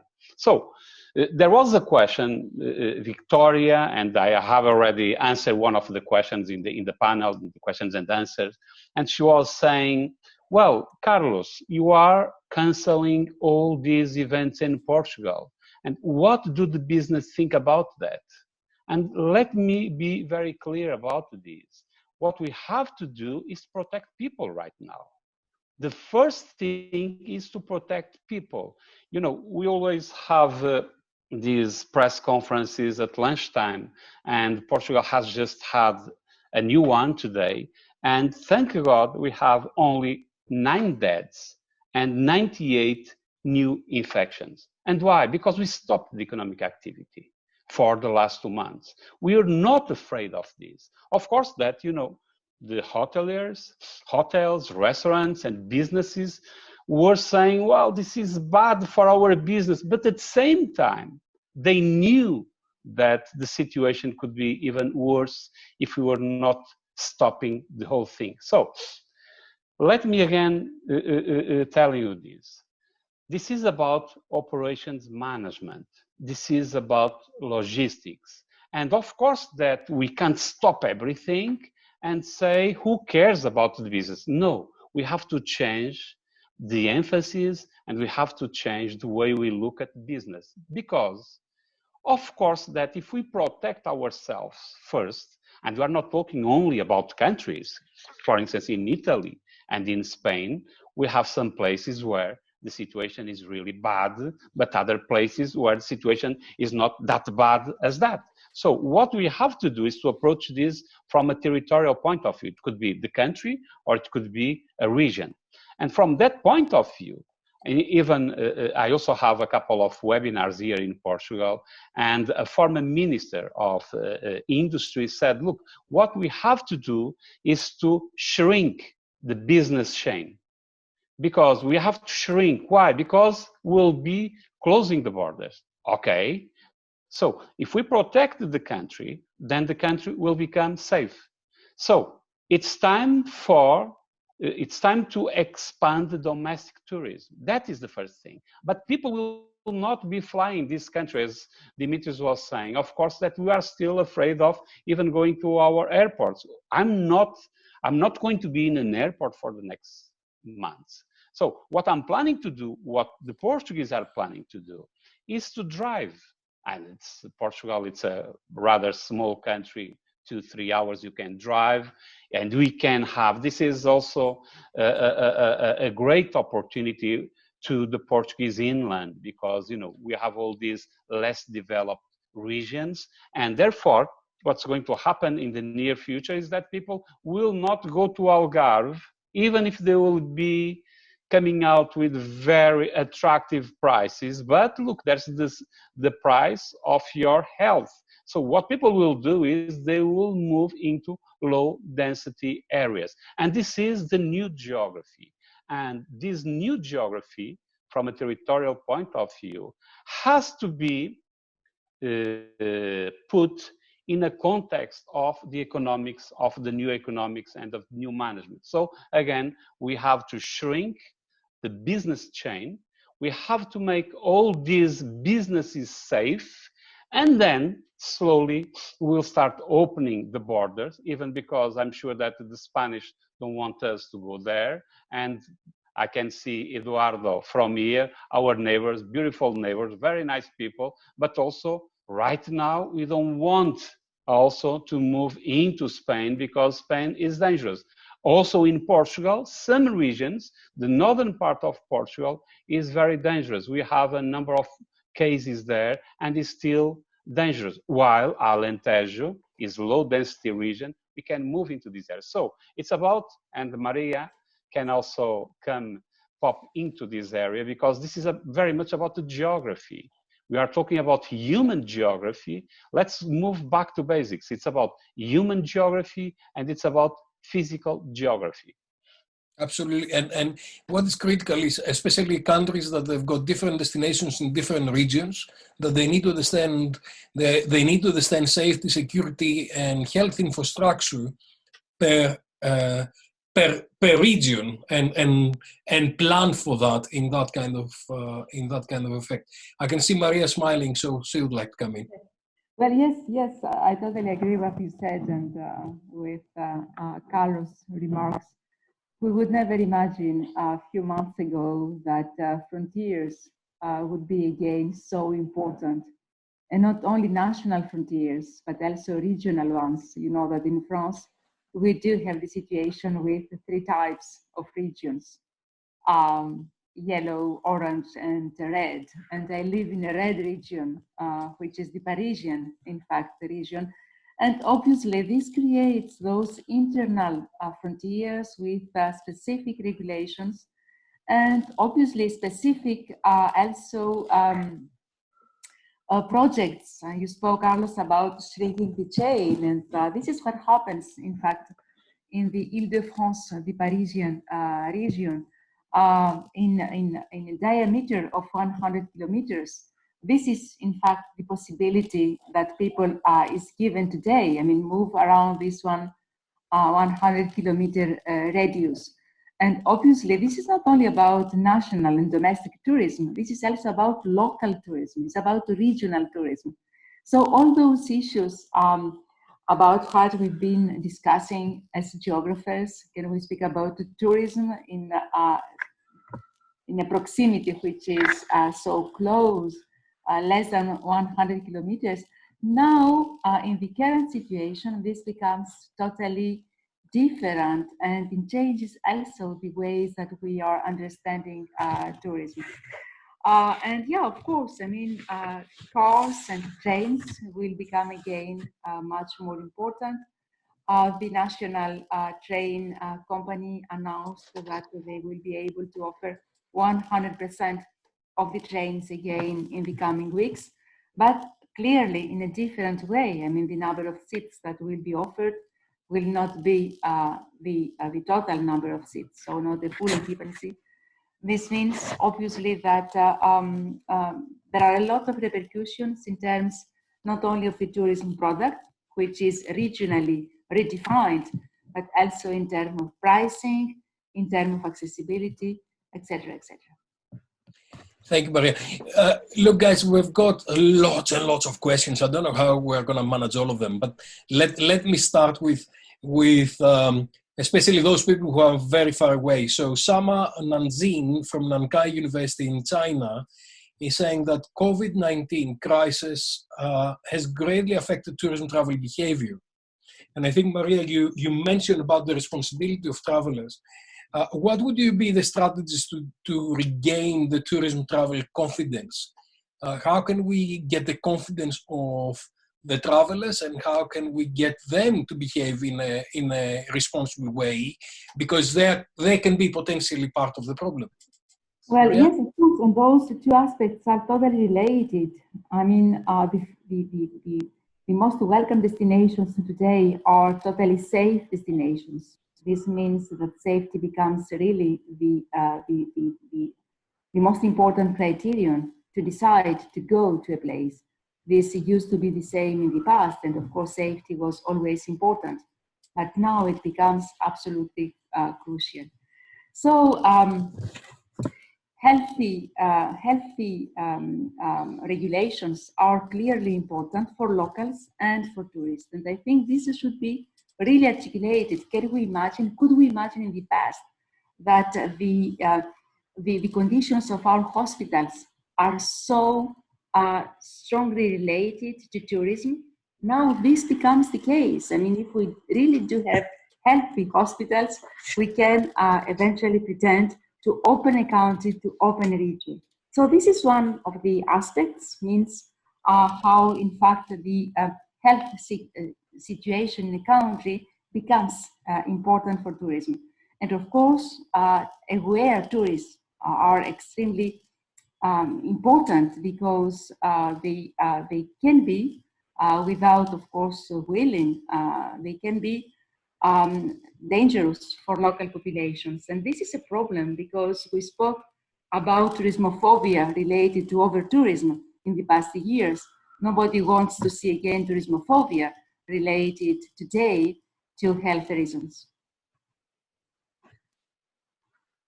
Absolutely, and actually a lot of local residents, they're really lobbying the government not to open the borders or not to allow people on the islands, so they cannot be affected directly. The second thing is, the second question is, as the crisis continues across the world, the negative affected destination image will affect specific places. How is the industry going to cope with that? I mean, for example, who would like to go to the US right now? To New York, you know, it will be really, really difficult.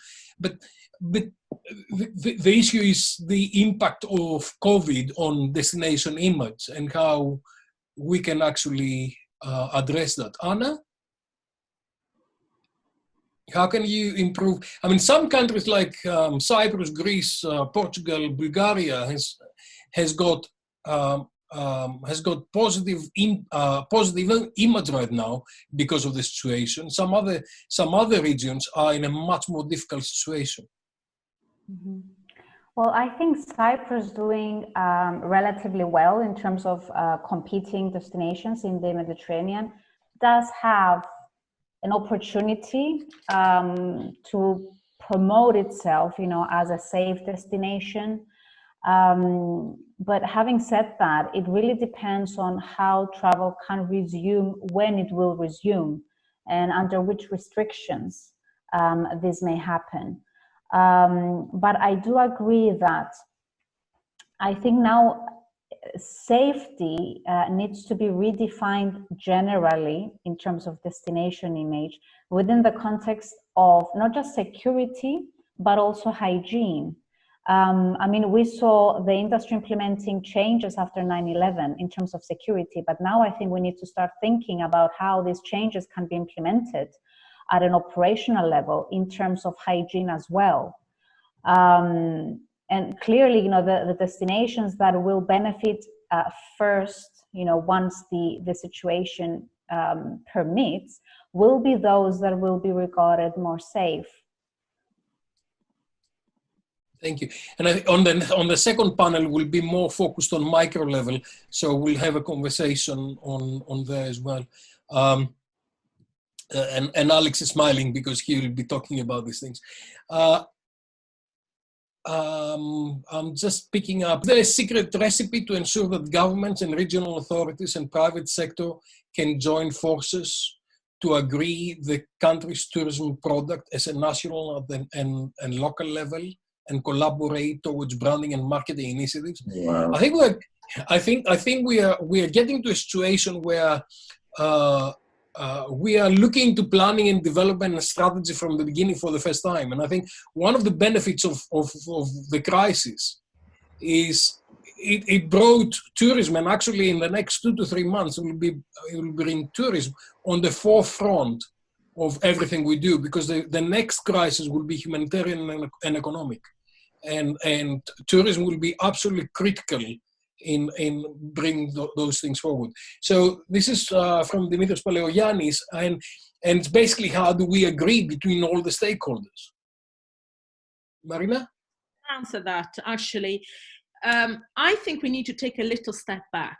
And before talking about coming together for product development, I think what I'm seeing at the moment is a complete free fall for all in terms of what are those safety measures that all will be looking for. For instance, Anna has raised something really interesting and really important, which is how consumers get used to new regulations. I mean, who would have thought that we had to go through so much security after September the 11th, right? So we got used to that. And of course, we're gonna get used to go through some disinfectant or whatever system is gonna be invented in the next few months.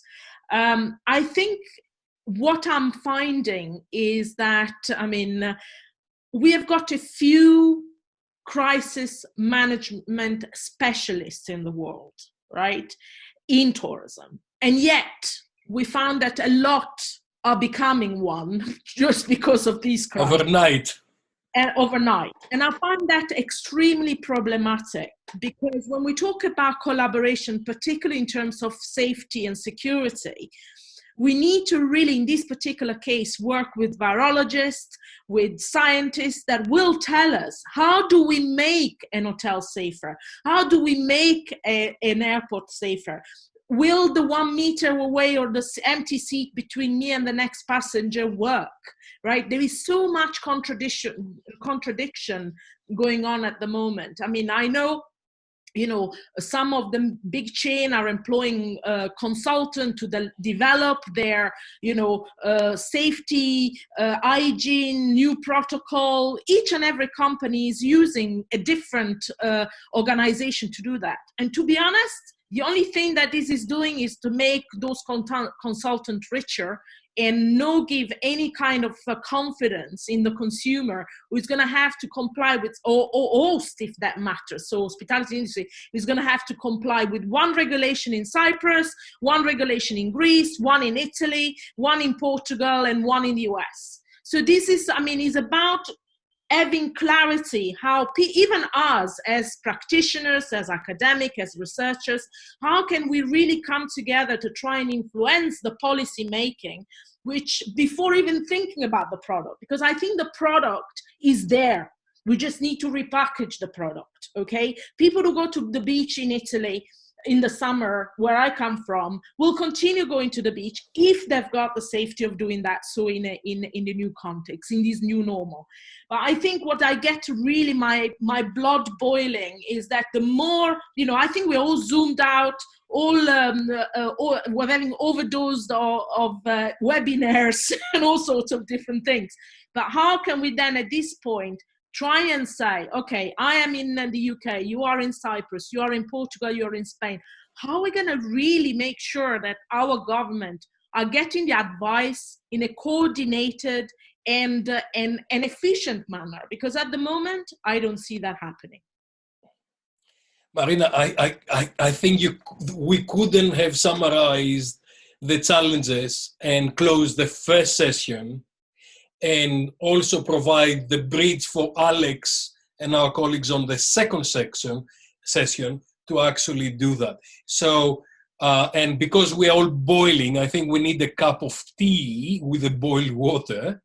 So let's have a break for 10 minutes, and we'll start at 2:15 my time. You adjust your time. Have a coffee, have a tea. We'll have a virtual tea.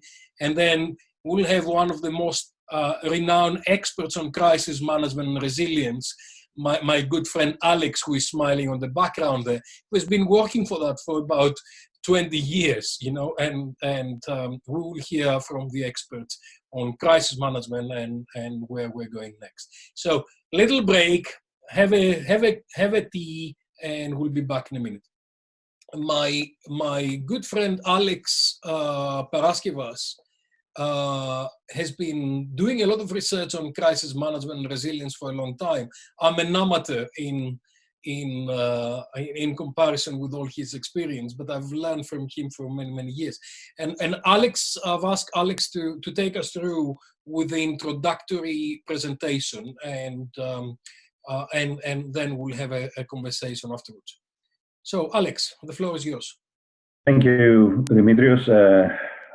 I am a bit overwhelmed with all these things that you have said about me, renowned crisis management expert and all that. I'm far from being that. I'm just a person who comes from the industry, has become academic halfway through his life, after working in the industry for over 15 years, and I happen to have studied a few crises and worked with the industry for crisis management. So I don't consider myself an expert, and actually this virus and this crisis has proven that many of us experts are not the experts that we thought we were. Anyway,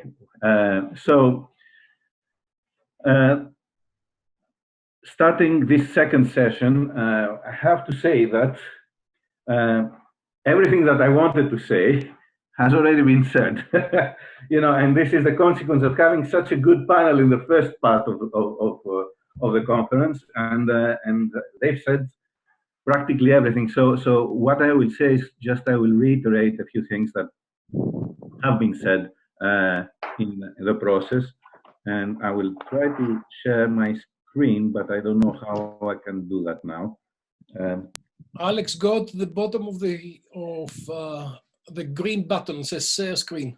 Okay, I'll do that, and share that. Okay, so it should be coming up. Yes. All right. Bear with me for a second. Okay. So,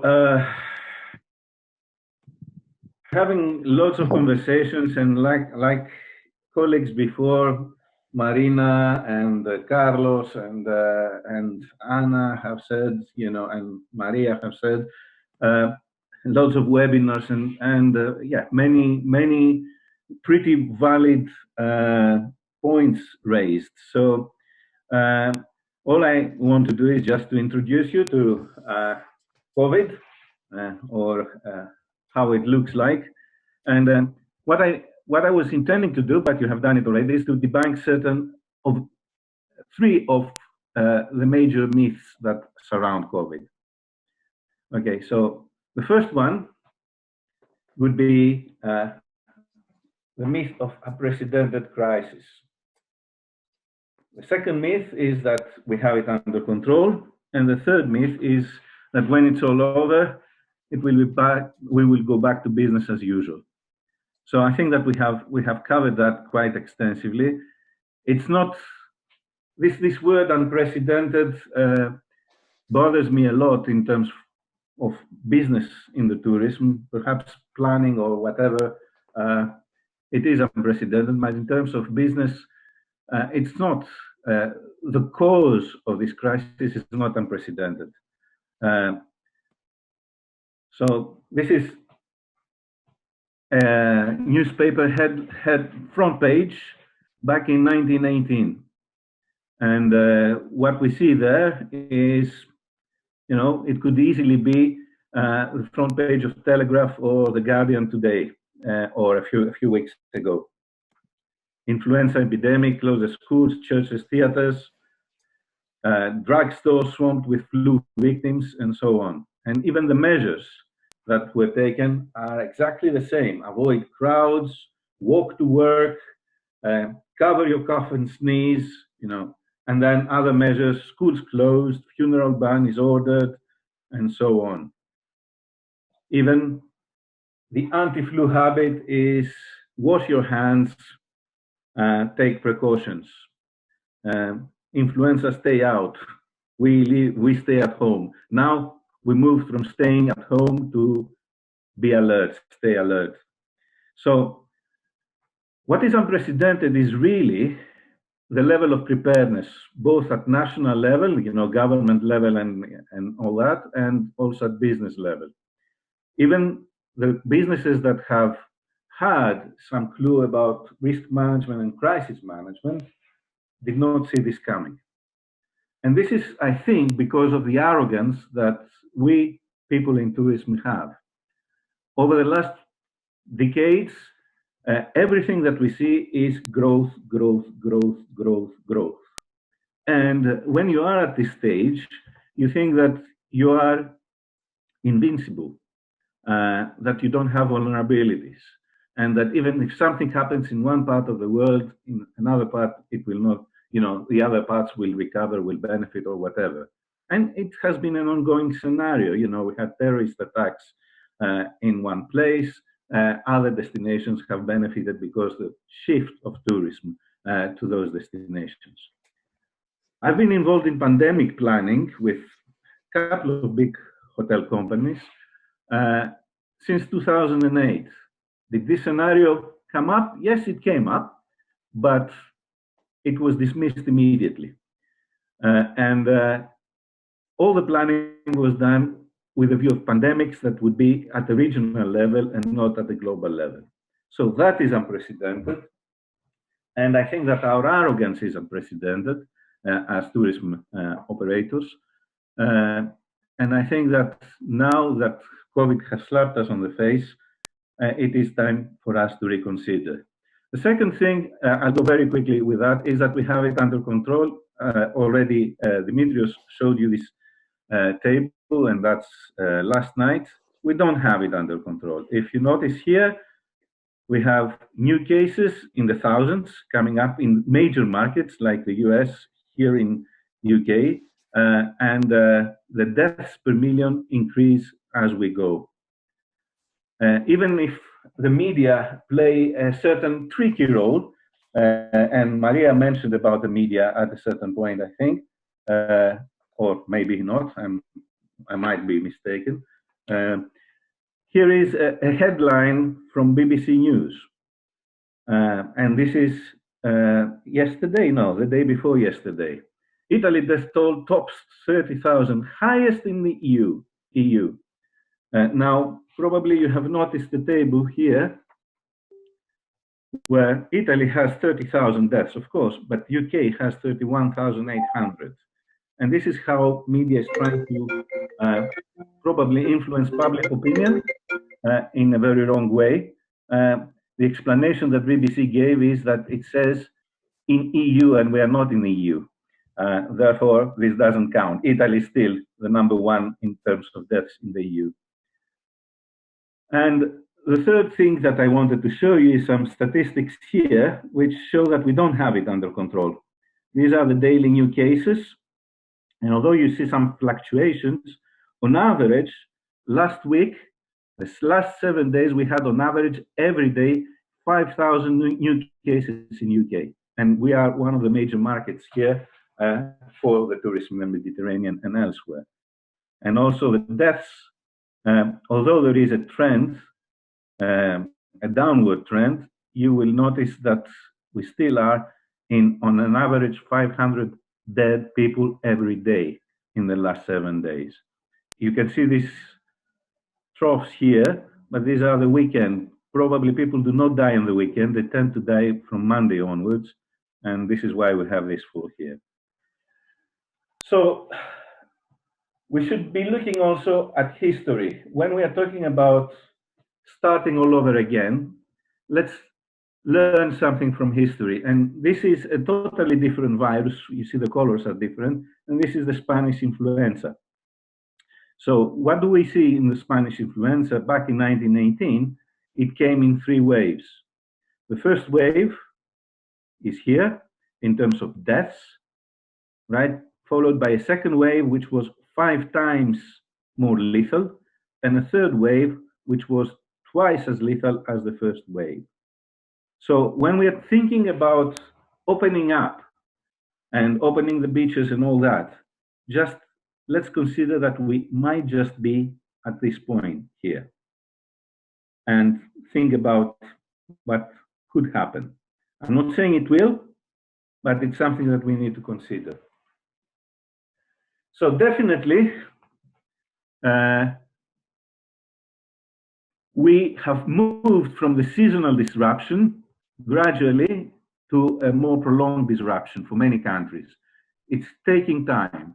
It's not just a couple of months.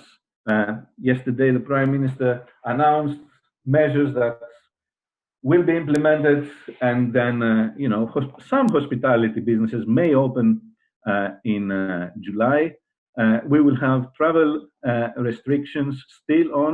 Yes, you are allowed to travel, but those people who are coming back or coming to UK, they will be in 14 days quarantine. So Dimitrios wanted to go to Portugal as soon as possible, but then he has to consider that when he comes back, he has to be quarantined for 14 days because he's coming from abroad, okay? So that's something that we need to consider. So before we move from this prolonged disruption where we are now to global recovery, there's going to be an uneven rebound, and everyone has mentioned that already before. This rebound will largely depend on spread of cases, on the state of economies, of national economies, on how supply chains will operate. And don't forget that so far we didn't have many issues with supply chains, but we might have a food crisis coming in fairly soon. And also the travel restrictions. And of course, it will depend on whether international meetings such as the Olympics or conferences and other events will start happening again. But there are three issues that perhaps were not mentioned so much in the first part of this discussion: politics, and what the role of politics will be in the near future. Because so far, we have all said, yes, our first issue is to protect people, protect the population in different nations and all that. And Maria said about the state intervention. But the question is how much the state can intervene, and how much can they intervene in different countries, and how much can they last before having to succumb to different pressures that, okay, now we need to restart the economy and we need to open no matter what. And we see this kind of approach already in the United States. So just think about that. A second issue that was not mentioned so much was, or mentioned at all, is the level of security in certain countries. Tourism destinations are vulnerable to security issues, especially when it comes to terrorist attacks and civil unrest. And we may have civil unrest. We had some early signs in the state of Georgia, I think, or was it in Michigan, where benevolent people yielding guns went to the governor's office to force him open the state again. And a third factor is geopolitics. And I think that this is more important and most important, and it's going to affect a lot tourism, because tourism will be played in the hands of politicians in order to form new alliances or in order to wage wars. We already see a rhetoric about the Chinese virus from the United States. Some other people are talking about compensations that need to be paid by China to the rest of the world. So that's just one example. And you talked very much about, and quite right, so about collaborations. Again, geopolitics are going to play a huge role in this. But the most important element and factor that will determine whether we will be able to actually reignite tourism is the treatment. If a treatment, either a cure or a vaccine, or both, will be discovered soon, will be invented soon, then we can have hope for a faster global recovery. So what will the new normal be? And I could not resist that because of Anna's painting at the back. So this is what it will be. If you notice Anna's painting, Anna's background, the painting was God and Adam, so that's how they will be touching each other in the future. I pretty much like this scenario for futures that was developed by Simon Mayer from the University of Surrey. And I'm working on this in studies that I'm doing with risk managers now when they are trying to envisage the future of hospitality and tourism and what they will do, what they will be doing.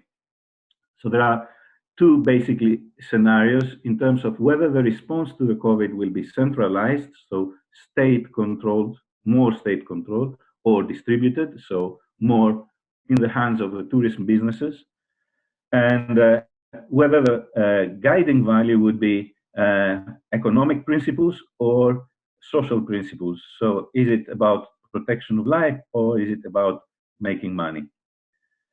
I'm not quite sure what will happen. I hope we will not be in a state of barbarism here, where everybody will be doing whatever they like and only in order to make profit. I pretty much hope that we will be somewhere in this area with elements of a little bit of state capitalism and state socialism. But again, the thing is, how long will these states last, and how long can they support, and to what extent can they support tourism? I heard the finance minister, the Minister of National Economy, probably, I don't know, there are two different posts in Greece, Mr. Staikouras, who said that if we add up all the demands of the tourism sector, the bill cannot be footed. So, and I think that this stands for everyone. So, question is, are we going back to the old ways? And of course, it has been very well said that we cannot solve our problems with the same level of thinking as when we created them. That was said by Albert Einstein, but all the colleagues today have said the same thing. And we're talking about reigniting tourism, and I liked very much, and I have to say more, Marina's approach about reinvent, or about the new ethos that Maria said. And actually, Maria, in her closing slide, she used the word reset. And I think that this is what we need. And when I say reset, it's okay, if we reignite the tourism as it currently is, we are getting back to the old habits, or we are starting with the old habits. And then if the machine, whatever machine we have, is a little bit oiled, then we will say, well, it works as it works, why should we change it? Perhaps we should take a pause, and this is what I'm advising all my industry contacts. Take a pause and think about what you can do. Let's say no more that if it's not broken, why fix it? Let's understand that it is broken. It has been broken for years, but it was rolling on its own. And now that it is broken, let's try to fix it. How can we do that? Yes, very well said. Again, I cannot remember. I think Valeria talked about collaborations. Everybody talked about networks. Carlos talked about networks. We have to develop collaborative networks. Internally in destinations, all right? Collaborative networks between hotels, between travel agents and hotels, between tour operators and service providers in general, restaurants, everyone in the value chain has to start working with each other. The purpose of that is to harvest as much learning as we can from people that we work with, but also from other destinations. And then also seek some expert advice. In other words, you know, as Marina said again, we are the experts, or you are the experts in tourism, planners, geographers. I'm just a person from the industry. So your advice needs to be sought and followed. Use the support networks that we have available. Whatever support networks governments are providing, let's take advantage of them, but collaboratively, not individually. And my basic premise is focus first on transformation and then on recovery. If we don't change, we will never be able to recover. So test solutions, it's a trial and test, trial and test and trial process. Let's see what works. Many things will not work. We are fighting against a virus that nobody knows exactly how it behaves. And in the new environment, we need to try different solutions. And if they work, then we have to share best practice. So, basic questions. Who will you collaborate with and how? We need to decide that at this stage. Who is going to work with us, for us, and how? And when I say who, I mean, we need to look at our staff. We need to look at the people who work with us in our businesses and reconsider what skills do we need? How are we going to hire them, recruit them and hire them, train them? Under what conditions are they going to work? Then who is going to travel and how are they going to travel, especially at these stages? We all say, yes, we are opening up and we are ready to receive tourists and all that. But again, the question that came up is, how are these people going to travel? And why would they travel to us? So we need to think about that. And how can we transform our business to sustainably meet and exceed all their needs? And when I say all of the above, the partners, the employees, the customers. And when I say sustainably, and forgive me, people from the sustainability field, I don't mean sustainably necessarily from an environmental or other perspective, is to make your business sustainable. How are you going to transform it in order to make it sustainable? And think again, who will determine your credibility? All those initiatives like the clean and safe that Carlos mentioned, the limpo e seguro approach, the certifications, the seals, the announcements by Hilton that Marina mentioned. She didn't mention explicitly, but I know that what she's talking about, that they are going to work with Mayo Clinic and Lysol in order to create new standards and all that. For me, this is, I wouldn't use the word now openly in such a forum, but not very convincing. What matters is that we have to really change the ways that we are approaching things and cleanliness. I think that sanitation and cleanliness, yes, we need some advice about, how do we fight this virus specifically, but I don't need Hilton to tell me that we have 10 touch points that we are going to clean now, including your telephone, which you don't use, or the TV control in your room, or the surface areas and all that, because Mayo Clinic is going to give me the standards, and Lysol is going to give me the disinfectant. Before Lysol, you had Ecolab. It was working pretty well. Lysol is no more, or Dettol, same brand, different names, are more known to people now, so it makes more of an impression. And Mayo Clinic, really? Do we need Mayo Clinic to tell us that we need to change the bed sheets? And that we need to wipe the switches? Not necessarily, yes. So think again, who is going to determine your credibility? And your credibility is going to be determined by the customer and the tweets and the Instagram posts and the Facebook posts. So I'm going to leave that.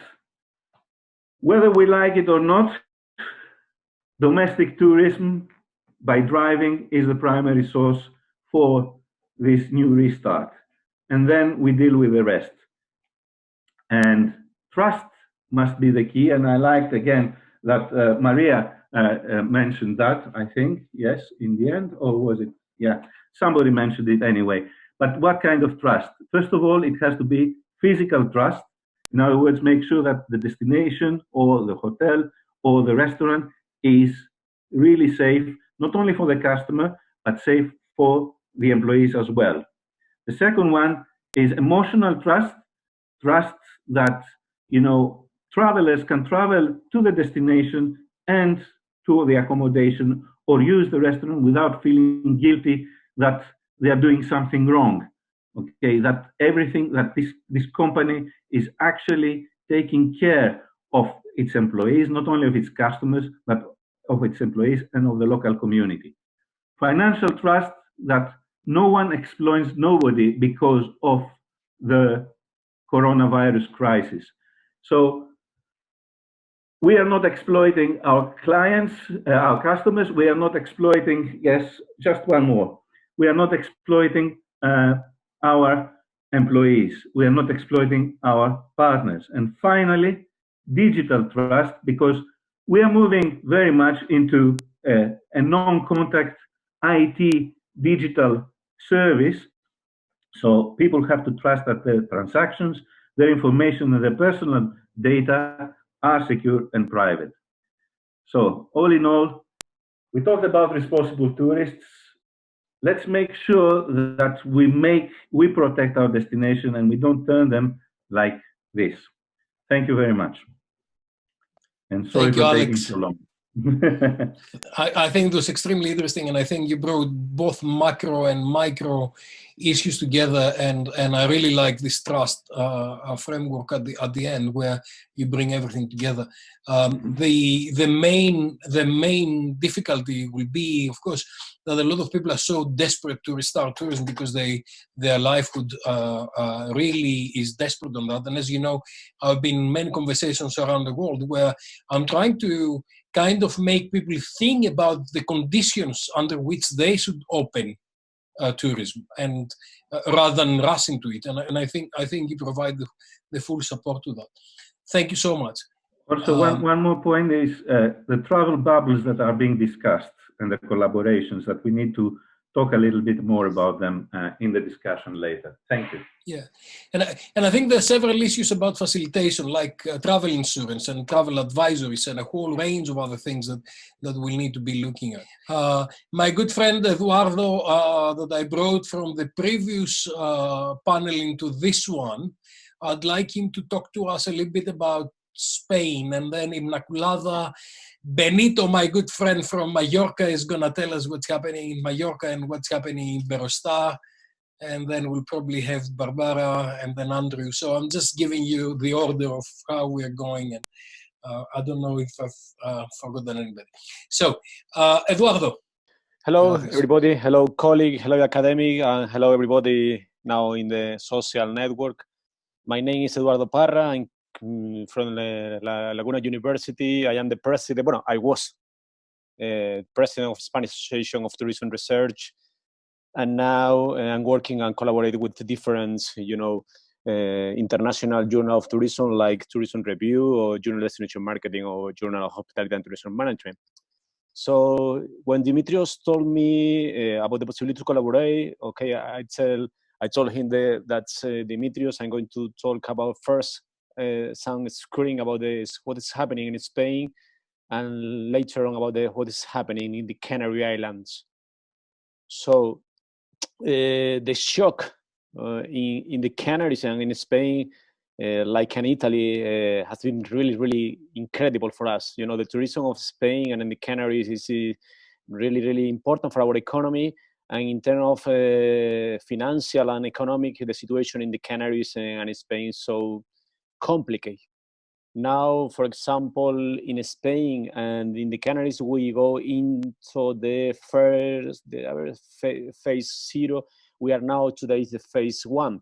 So now today is the first day that we can move inside the island and we can move between our colleagues, group of 10 people. So today is really, really happy day to share with some colleagues and the family. So really happy here. So After that,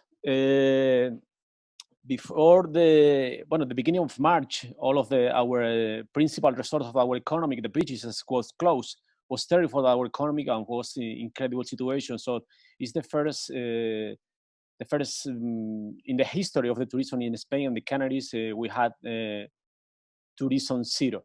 So incredible the situation in the island. So everything was closed, and the rest of the world is the same, like in the Canaries and Spain. But now all of the people that work in the ecosystem of tourism that we are working to have a new situation.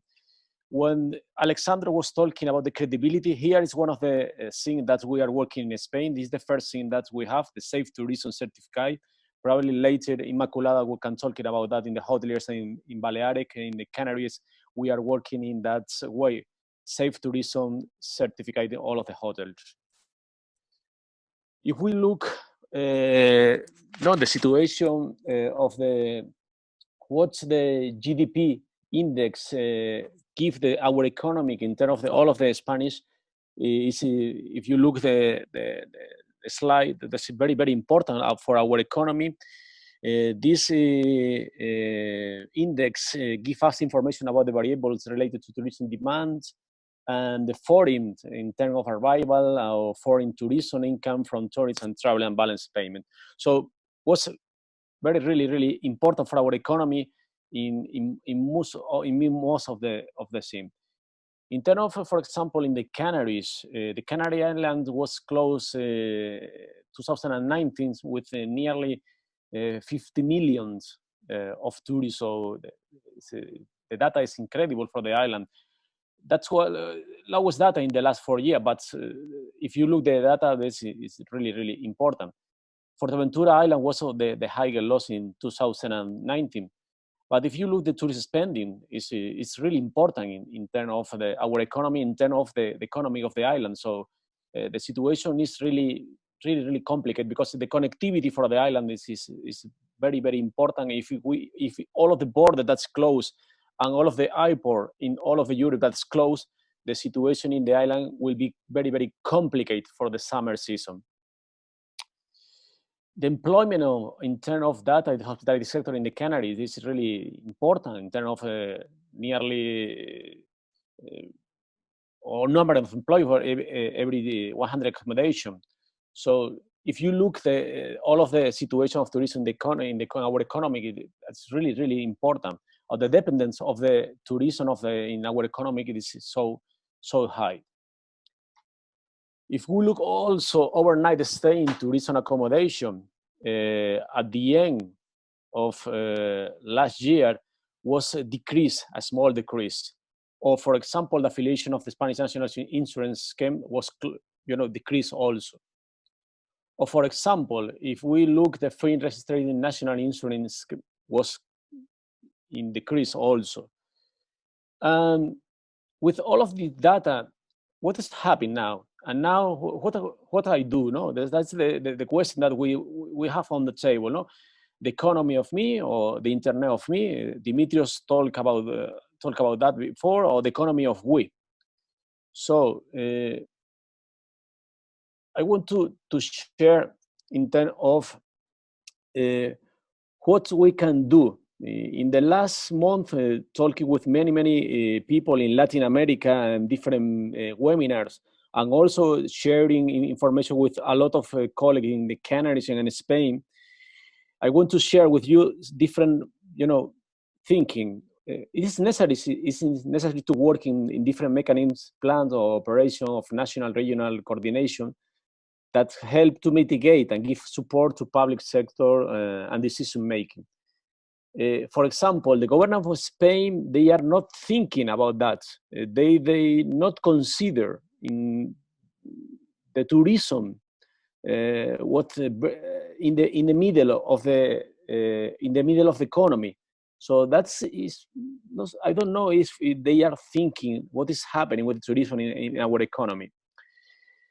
It's very important to activate and prioritize tourism research. Some of my colleagues previous talk about that. It's very important to share knowledge, to share innovation, to share, Maria talk about that. Maria say that it's very important to have a network of tourism researchers working together, sharing information, sharing different methodologies, sharing different things that we are doing in different points. Third thing, it is very important to provide incentive and accelerating recovery. I know that Europe is working in that, Spain, the government of Spain is working in that, and the government of the island that is working in that. But we must to work more quickly than now. So the emerging is totally is really heavy. So need to work more quick than now. Tourism must be placed in the center of the national recovery policies and action plan of all of Europe. I don't know why. I have read some information of that's not very important, so I don't know why. And the tourism industry, for example, in Spain, is one of the economy, well, the sector economy that can accelerate job creation and income regeneration. It's very important also that prepare ourselves for a change in tourism. Focus on the capacity of tourism as an engine for local, regional, and national growth, and work on the federation of capacity. That's the idea that we can do, in my opinion, to have a federation of capacity of all of us and some of intelligence between all of the people that we are working in the ecosystem of tourism in Europe. It's very important also to focus on the contribution of the tourism industry to all of sustainable development and build resilience by learning from the current crisis, support by experience and collective intuition. Also, is very important a call for private sector agents to develop training plans. Probably the training and the in Spain, that's not really important. One of the things that's and translate to the different policymakers, please think about that. That's very important for Spain and the Canaries to have a training plan to develop different skills to help people and to help the making decision that's in Spain and also in the Canaries. For example, to have the opportunity to transition to the circular and regenerative economy and knowledge and economy, or for example, digital transformation. It's very important to have a fundamental, a community vision of the different initiatives that are promoted. And we don't know work with the social base in a broad sense in the local context. Most of us, we are talking about the local context, but we can work in that way, I think so, that's my opinion. And we are going to have a very difficult time, but to get out of the crisis and to face on the following ones, from the global to local, or for example, globalization.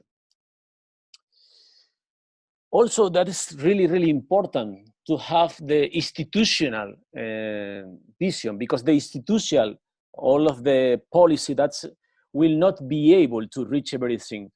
And only an integrate and coordinate community of responsive will be able to cope in more vulnerable place. It's very important to look at the others.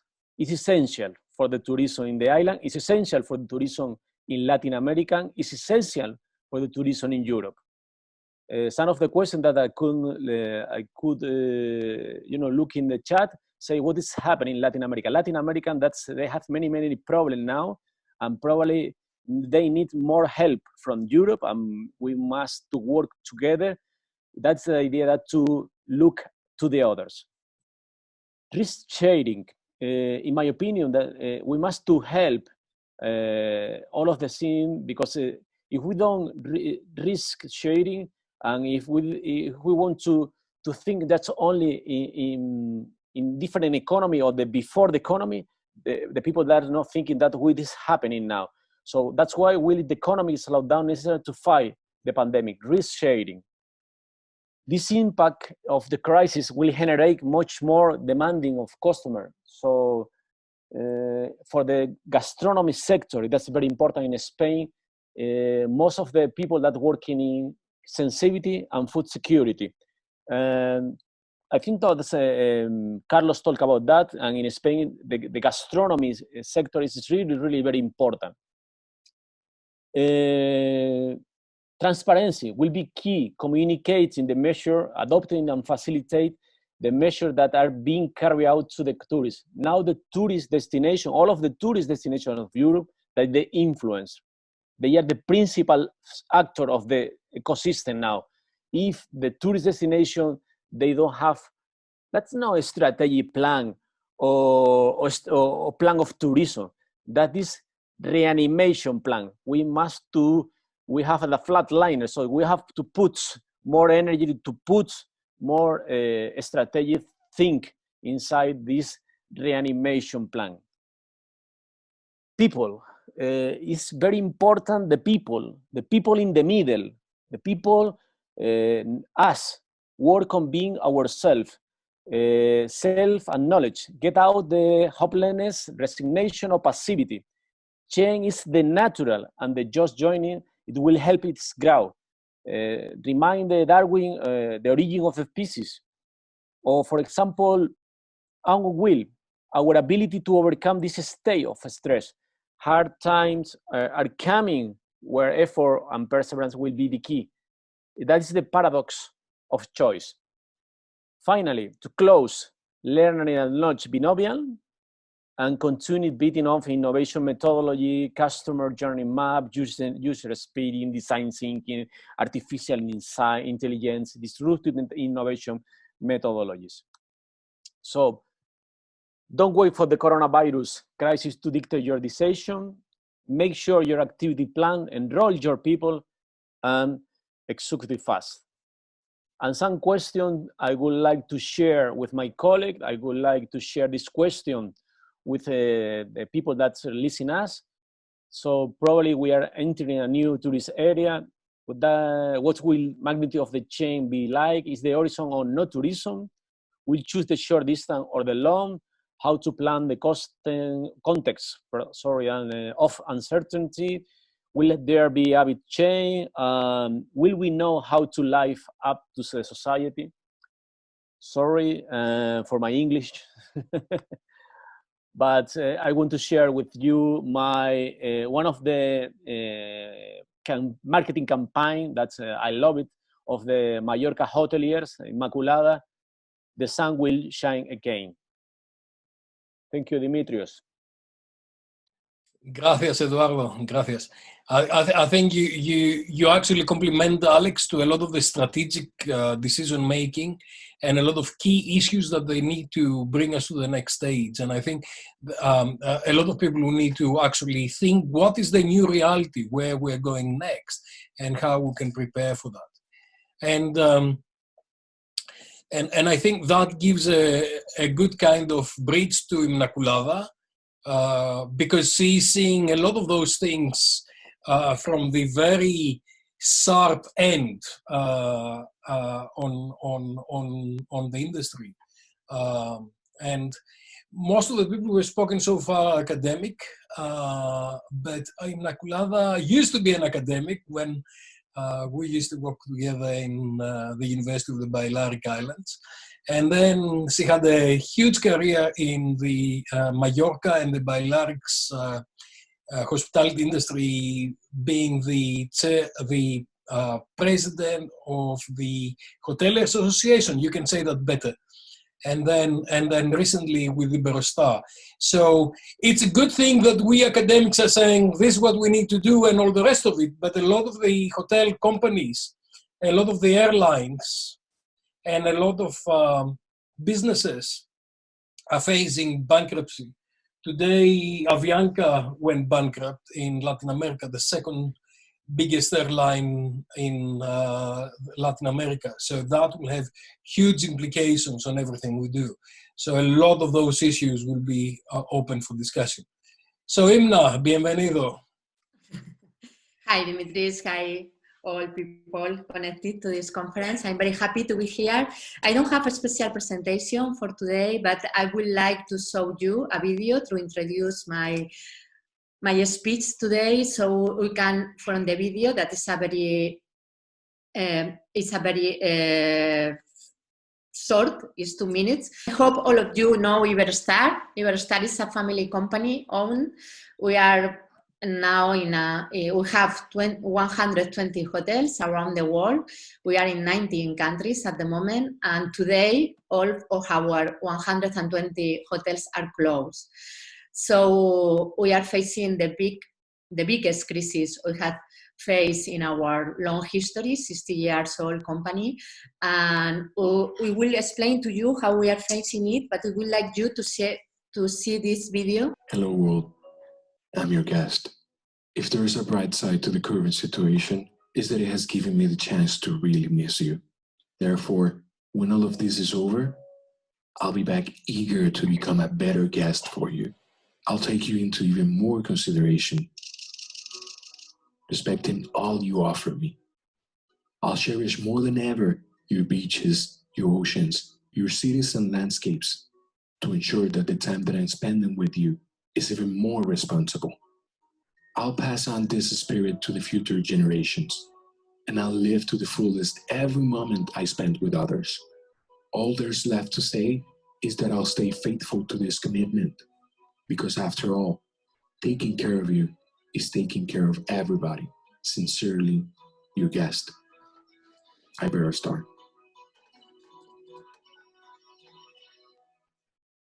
Beautiful, absolutely beautiful. One of the best I've seen. Wow. Well, thank you. I think it was important for you to see this video because it makes to understand how we are facing the new normal, and it's called now in the academic and in the political language. Well, we are working at the moment in a 3 pillars plan, and the first pillar of the plan is the one related to the contingency, so how to reduce costs and how to keep the gas, because it's important for us. As I told before, we have now closed our 120 hotels around the world, so it's now 2 months that we are spending money without any income at the moment.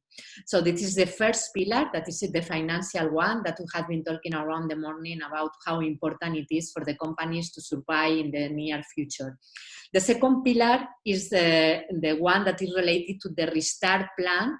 That is how we will be restarting operations. Both of them are parallel, so we're working in parallel. The restart plan, that is the resume of the video you have seen, it has different parts. The first one is a detailed relaunch map that we have in different countries, how we will be opening different hotels and for which markets. There are a lot of decisions that we cannot take at the moment because they are decisions that they are not in our own, in the company decisions point of view. Is from the governments, how they will be opening the borders, and which is the CISET-Ca project from the European markets and from the international market. But linked to this geographical and regulatory acts, we are working on that. The second part of the plan is the restore trust that we have told before about. The trust is very important. We have to make our guests feel trust with our safety rules that we have to implement. We have designed around 20 groups of people working around the world to make an audit of all the operation process we have in the hotels and to make new process to guarantee the safety in our hotels. So this is, now we have already these measures on the way, and we are starting communicating them. Sorry, because you're doing fine. We can see you. Yes, I know, but now it was my video that started talking to me, so it was for me very uncomfortable to talk to you. So this is the second part of the plan we have at the moment, and we are starting the communication, as I told you before, of these measures. And the most important part of this measure is what you see in the video. That is that we want to link the measures with our circularity policy. So what we look. How we look at the future. We looked at the future as a sustainable company that we were before, because probably some of them, you know, our Wave of Change movement that we started in 2017. But at the same time, we in incorporate a new pillar in our sustainability policy, that is the health and safety. So we have 3 pillars, the economic one, we have the environmental one, that we have the catalysador, that is the wave of change movement, and we have the third one, that is the social, the people in the middle, our employees and our guests, and we have the 4th pillar, that they say the health and safety of our guests.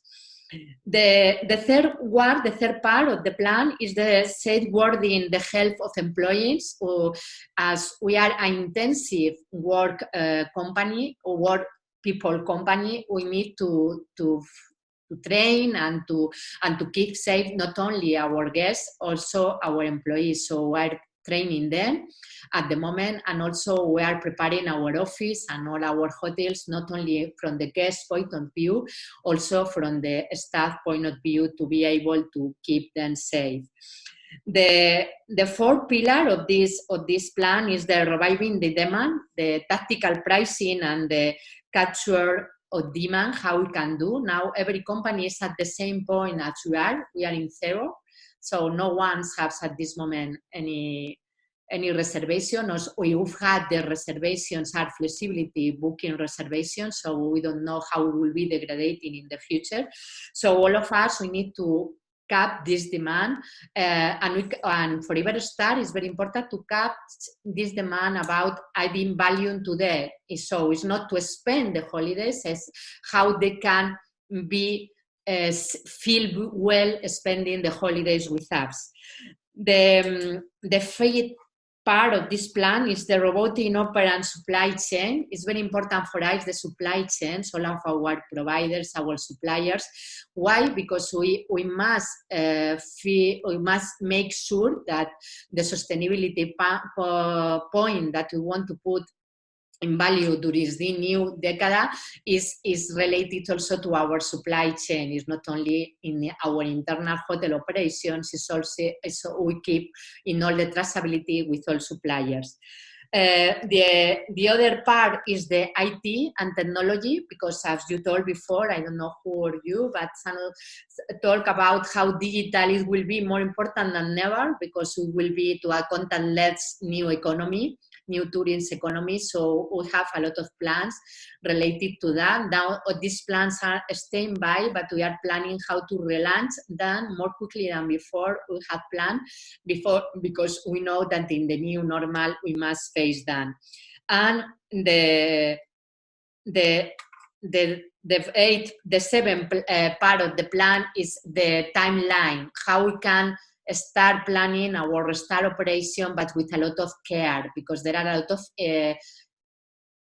still we don't know a lot about the virus, so anytime we move, something can happen. As Alexandros were saying before, there are a lot of incognitas at the moment around the virus, so we need to be very careful with the timeline with our relaunch projects. And the 8th one, that is the last but not the less important one, is the sustain the value creation. For us, we are a company that we think that we must do better but doing good, that there is no other way to do better than to do good. So we are talking about how to add value to the society, to our companies, and not to be really resilient as company, to be resilient as society. So this is our main important point, and it's for that to make this video, because we want to make that known to all people around us. So this is the plan, the restart plan that I call like that we are working at the moment. And we have one 3rd pillar of our resilience plans. As you remember, we have the short-term plans, that it was the contingency ones, how to keep the cash. The second one, then it was the restart plan with 8 different steps within this plan. And the 3rd one, that is what the long start strategic plan strategy, that is how we will be positioning in the future after the vaccine, that probably we have, I don't know, 18 months after. So we are working on that at the moment. It's evidence that now we are more focused in the relaunch plans, but it's very important for us not to keep in the near future, to keep in the long-term future. We are a family-owned company, and for us, so it's very important to focus in the long-term vision. So that is I want to share with you. If you have any questions, I will be very happy to answer. I don't know if you expected anything else more from my side, but I will be very happy to share with you as much as I can. Thank you very much, Inmaculada. Gracias. It's a very comprehensive kind of presentation where Iberostar is bringing together on a whole range of different initiatives. You said 120 hotels you're managing, 120 properties? Yes. For the 51% is some property, and the other ones are management or hire company or hire properties. And how many of those are in Spain? In Spain, we have 50% of the 50%. Yeah. What do you see for Spain for this summer? Do you think that the borders will open and you'll operate the hotels? Do you have a... Well, initially from today, all the hotels can be open, but without opening the lobbies and the shared places in the hotel. So I don't think that so many that they are opening today, but hopefully at the end of the month, probably some of them, they will be opening for the local market. So for example, for Universidad, it will be important to open the ones we have on the south of Spain, because people can go driving there. So it's the easy ways to start opening. We are very, very much focused on the decision that the European Union will take this Wednesday about borders. This is very important for us because all the dimensions in Spain, the supply dimension is to focus on international demand. So if we don't have clarity how will be the borders opening from Wednesday on board, it's very difficult for us to plan how it will be opening. At the moment, we have some reservation, but it's true that we never had been without any reservation. We had keep the reservations on, but it's true that as more closer we will be on the start of the booking, this reservation with getting worse. You know, people was asking to move forward or to change the reservation on to give back the money on things like that. So we are waiting for the last time to know if we can open. Our plan at the moment is to open around 32 hotels around the world this summer, if everything is going as we think it should be going. 32 out of the 150? Yeah. Yeah. Okay. This summer until September. Probably in October, November, we will be much more stronger in Canary Islands when we have some part of our offer, and after that we start in opening America in the Caribbean. And with the tour operators, what is the situation? How are you getting on with the tour operators right now? Because there's a lot of issues with the tour operators.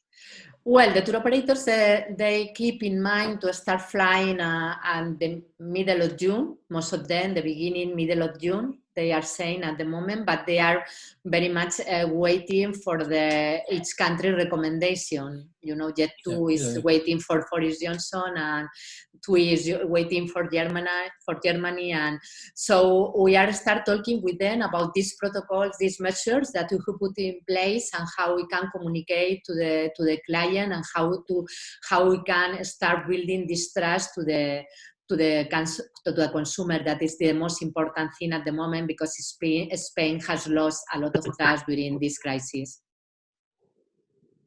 Thank you. And the last question, Imna, what are you doing in terms of, what are you doing with refunds? And hold on, let me stop the video from Andrew. What are you doing with refunds? Well, at the moment, what we are doing is trying to rebook all the reservations have. So we are very flexible, and we offer our guests to be able to spend the holidays with us later on, because now we are closed. So there are most of them, they accept, because they still dream to have holidays in 2020. Some of them, they ask for the refund of the money, and we do, actually, because some of them now they have economic problems, and their economy has changed for bad, so they ask us for the money, and we do. So you don't do vouchers, you do refunds? Well, we do both. We do vouchers and we do refunds. It depends. So we are completely flexible with the customers. Thank you. Thank you, Imna. Thank you. Thank you to you. Perfect. I missed you. I haven't seen you for a while. I need to come to Mallorca very soon. Okay, great. And then we're going to my friend Barbara Avdis, who I know for a long time, and I've worked with her when she was the chairwoman of the Historic Hotels of Europe, and I think she's still the deputy chairwoman of the Historic Hotels in Europe. And then I recently realized that she's part of the Greek National Tourism Organization as well, so she's got the second hat as well. So Barbara, tell us about what's happening in Greece and what do you see happening this summer and longer term?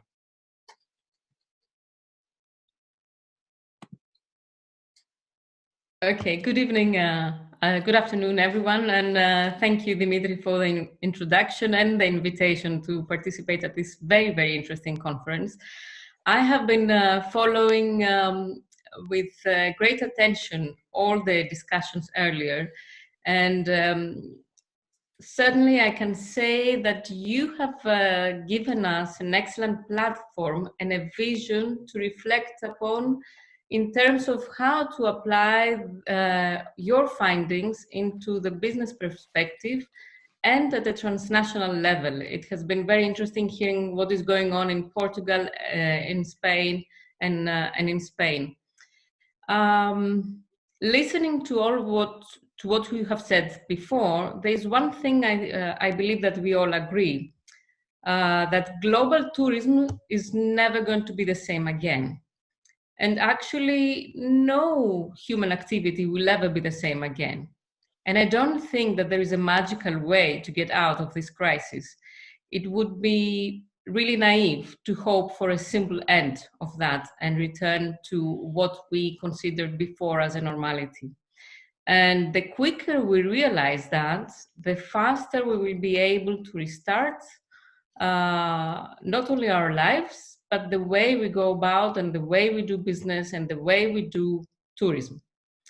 And in response to what Marina said to the earlier panel before, certainly nobody knows what the new normal will be, because we are all part of the new normal and we are actually reshaping the new normal.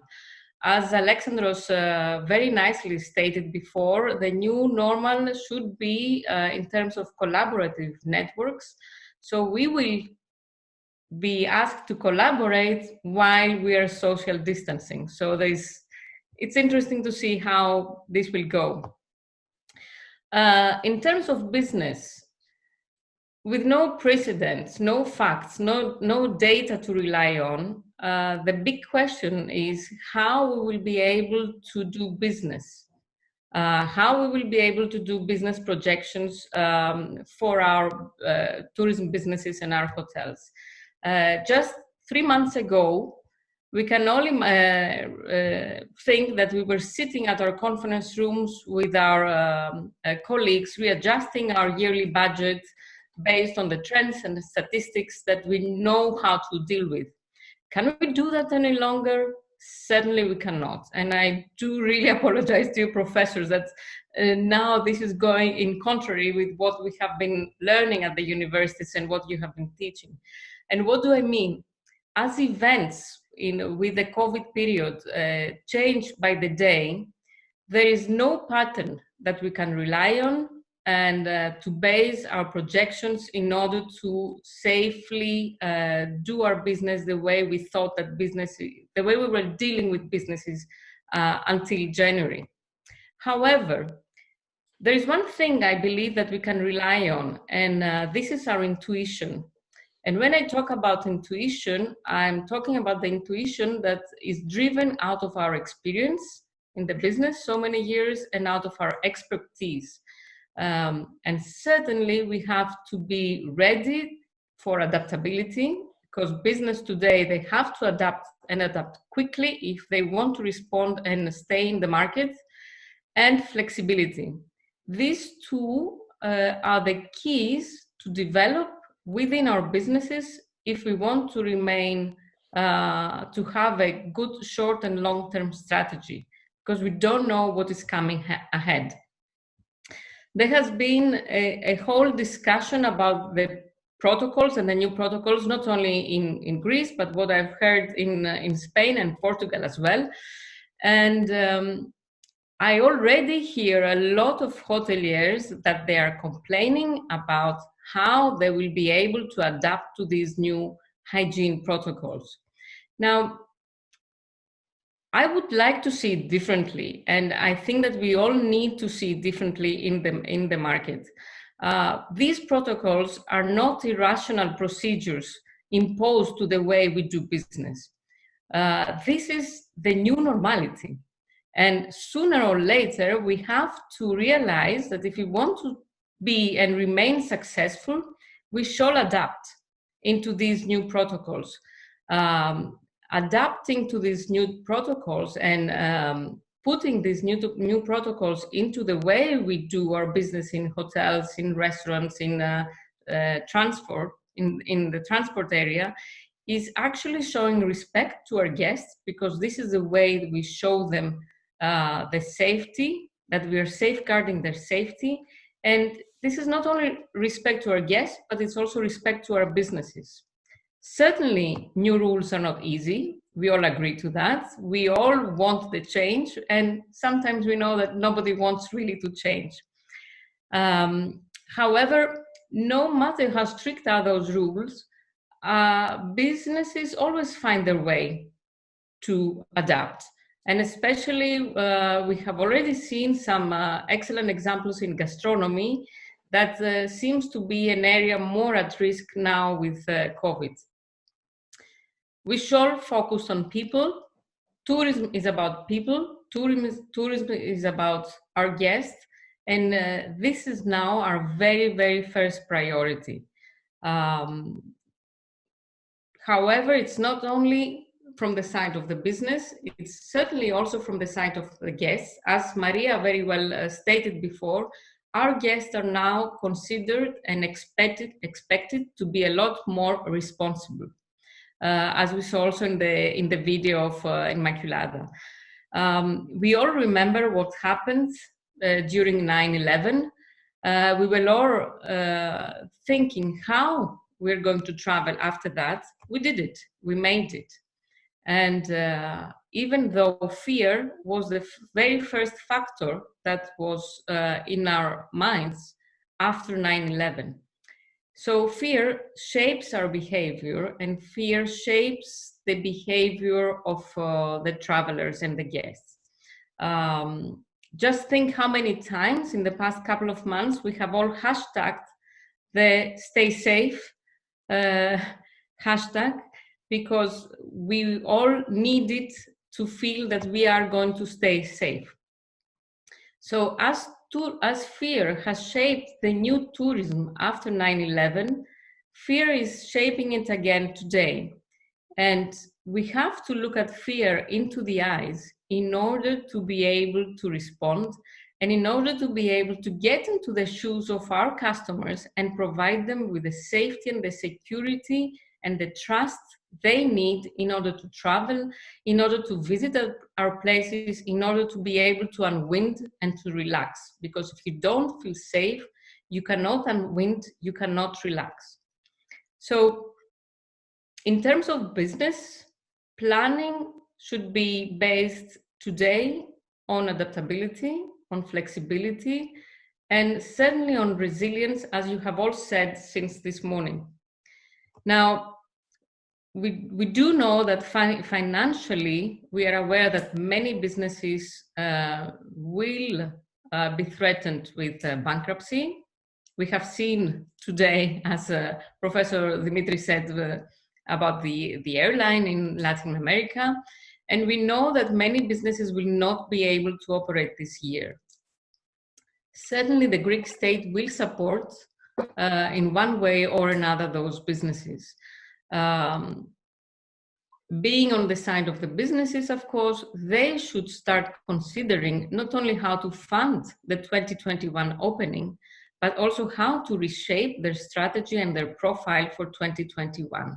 Because they should all be aware, and we should all be aware, that we cannot restart and we will never find the tourism that we had before. We should reshape to a new model. And we are the ones who are creating all together the new model. We don't know what is this new model. We are creating it together. Now, on another note, we have the new model. I believe it's a combination of the trends that we have seen coming before the pandemic. And now we're going to see these trends getting into our lives a lot quicker than what we were expecting. Mass tourism was in question, as in the morning they stated as well. Over-tourism was a major concern, and Maria well covered the topic earlier. The new environmental policies were in the agenda. The local community features that are features that tourism looks when traveling were on the agenda. And today, these issues, and I liked very much what I think Maria said also in the morning about heritage, and I'm happy because of my Historic Hotels of Europe hat, are more timely than ever. Now, the tourism destination and the tourism products should be ready to shape this, their new identity following these new demands. And I think that what this pandemic has taught to us in this couple of months that we were closed at home is that today more than ever, we have to commit to sustainable living with a long-term view.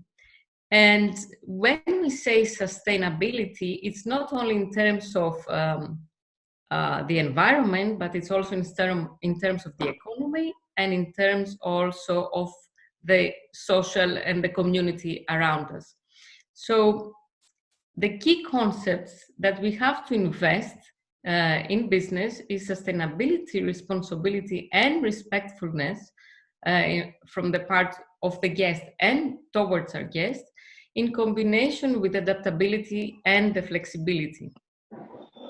Now, if I'm to use my GNTO hat and talking about Greece, I feel that the biggest challenge that Greece is facing today, tourism in Greece, is how to balance the need for tourism, especially for 2020, the need for tourism with safety.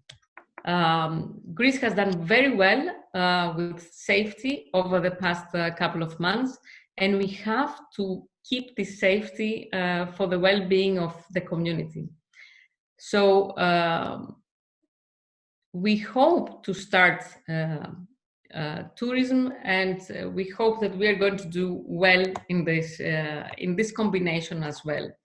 According to the Ministry of Tourism, there are 5 pillars that Greece is investing right now in terms of health, of the funding of the businesses that are affected, and all the tourism businesses and the tourism-related businesses are affected.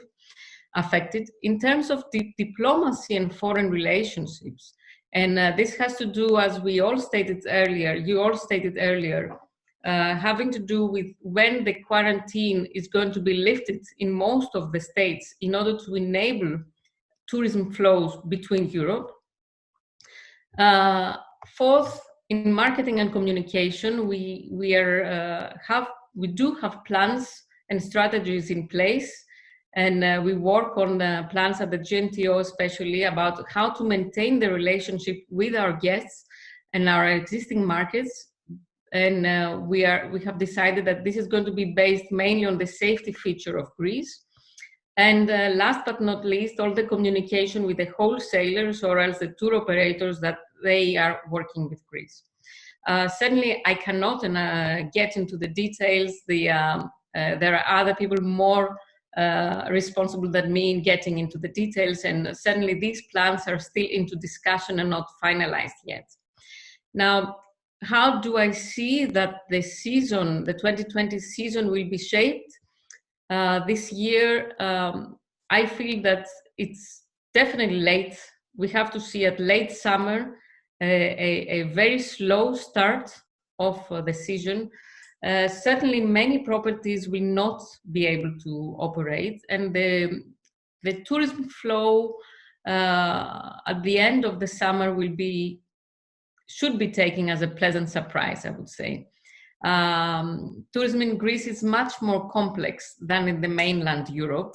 You know that many islands are involved, which means a complex connectivity, which means a remote healthcare system, and also small communities that they have remained safe during the past couple of months, and they are to remain safe and protected during the summer months as well.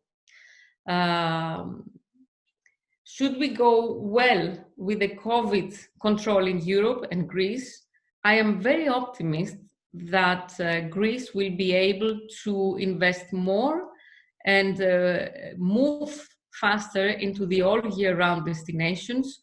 And as Maria also said in the morning, the Mediterranean used to be a winter destination in its origins. So we have to invest into the year-round destination in Greece, and the products and the market has already started readjusting in that way.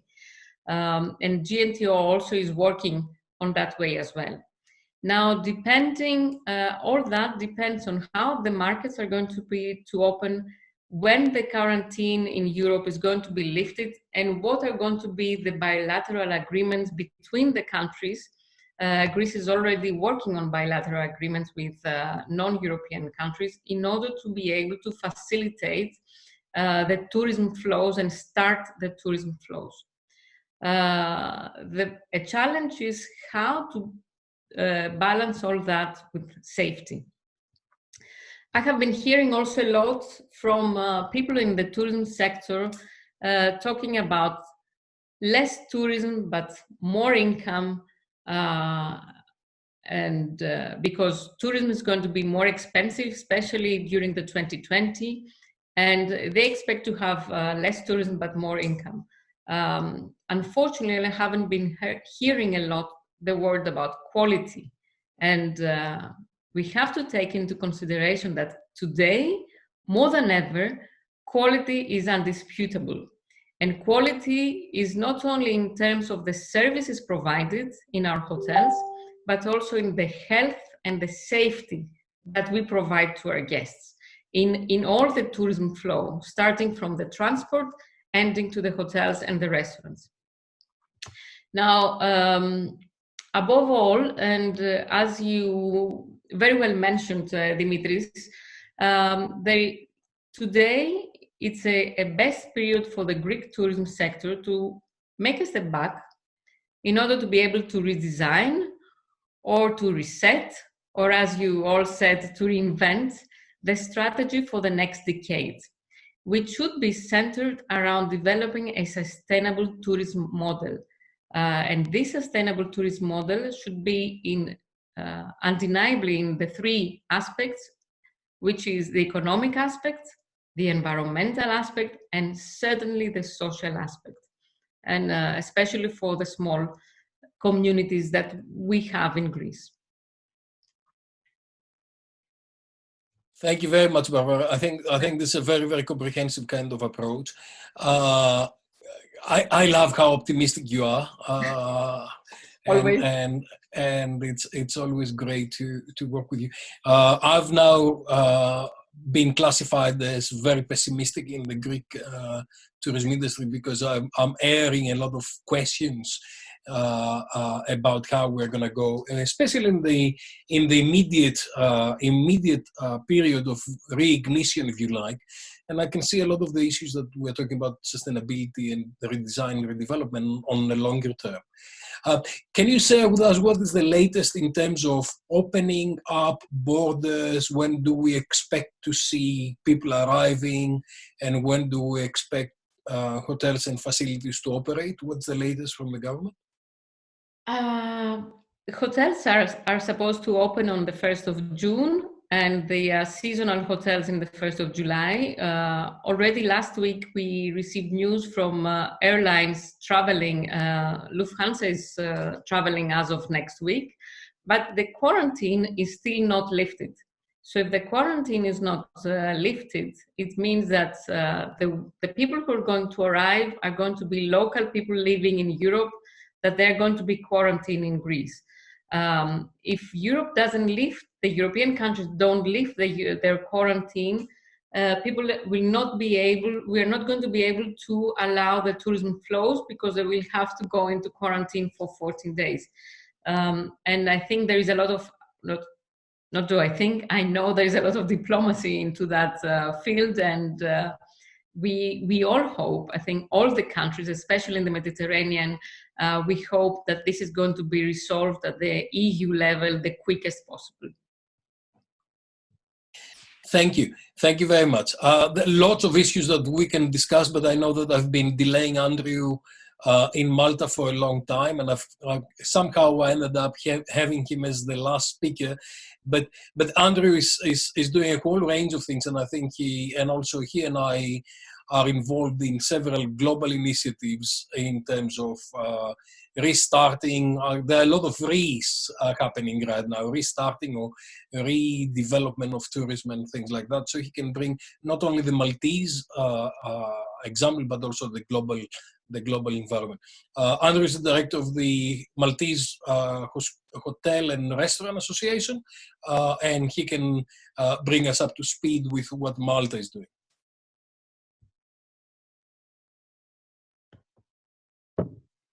Thank you, Dimitrios. Of course, as we have heard during this webinar, the biggest challenge is to try to balance between safeguarding lives and safeguarding livelihoods. And probably the first phase of the pandemic, the focus, rightly so, was focused on lives. So lives took a priority. The focus of our governments, of our leaders, was to try to contain the spread of the pandemic, and this is what happened in Malta. All the airport was closed. Hence, of course, our operations, our tourism operations, were shut down. And of course, as I'm sure you know, the tourism sector in Malta represents 35% of the GDP. So basically, this put on hold our economy, and worse, I would say, the fact that we were experiencing for the past 8 years record year of tourism, one after the other. So the atmosphere was very positive. There was a feel-good factor, and people were investing a lot in the tourism product. Then suddenly this came out of the blue. The pandemic came out of the blue and has put everybody on crisis. But if there's anything which this COVID-19 has done, is that it has brought us all on the same boat, whether you are from China, whether you are from America, whether you're in Africa, Mediterranean, or North of Europe. So these are the challenges which now we are all facing. So the first phase of this experience of ours from a Maltese perspective was focus on containing the pandemic. I think we have managed to do an excellent job. Our authorities have done an excellent job today. The latest update is that we have 64 active cases in a population of 500,000. So I would say that it is very, very good. And now the focus is on the next phase, on reopening the operations, first locally as an island, because of course we have the situation of being an island, which then complicates a bit things for us, because of course we cannot rely on local tourism.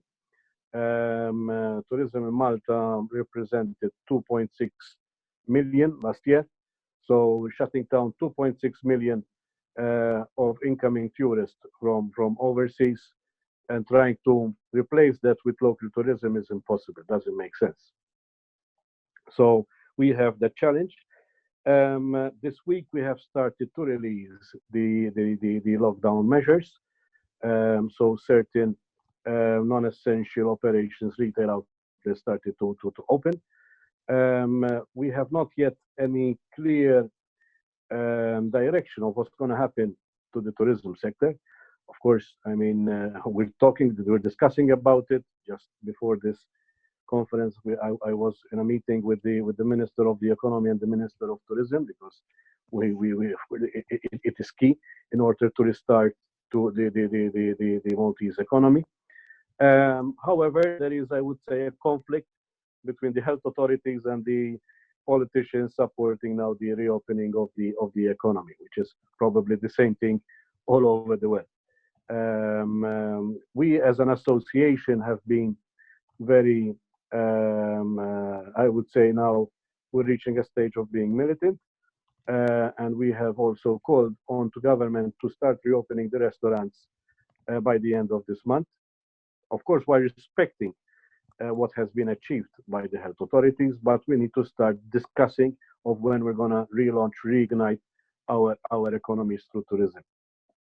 And I must say that a number of restaurants today were cleaning and preparing for the reopening.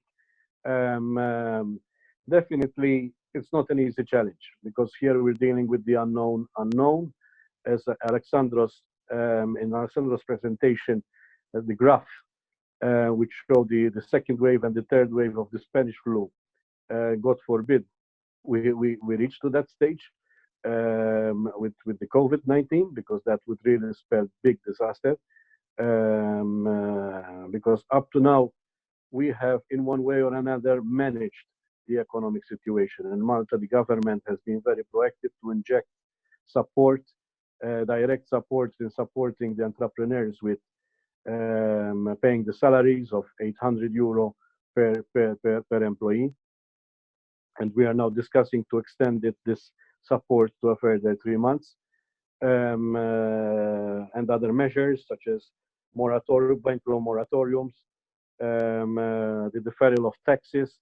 But of course, we all know that this cannot happen for a long time, because it has a cost, which at the end of the day, we as taxpayers have to repay in the future. The importance of reigniting the tourism sector here in Malta is critical for us. Not easy, Dimitrios, not easy.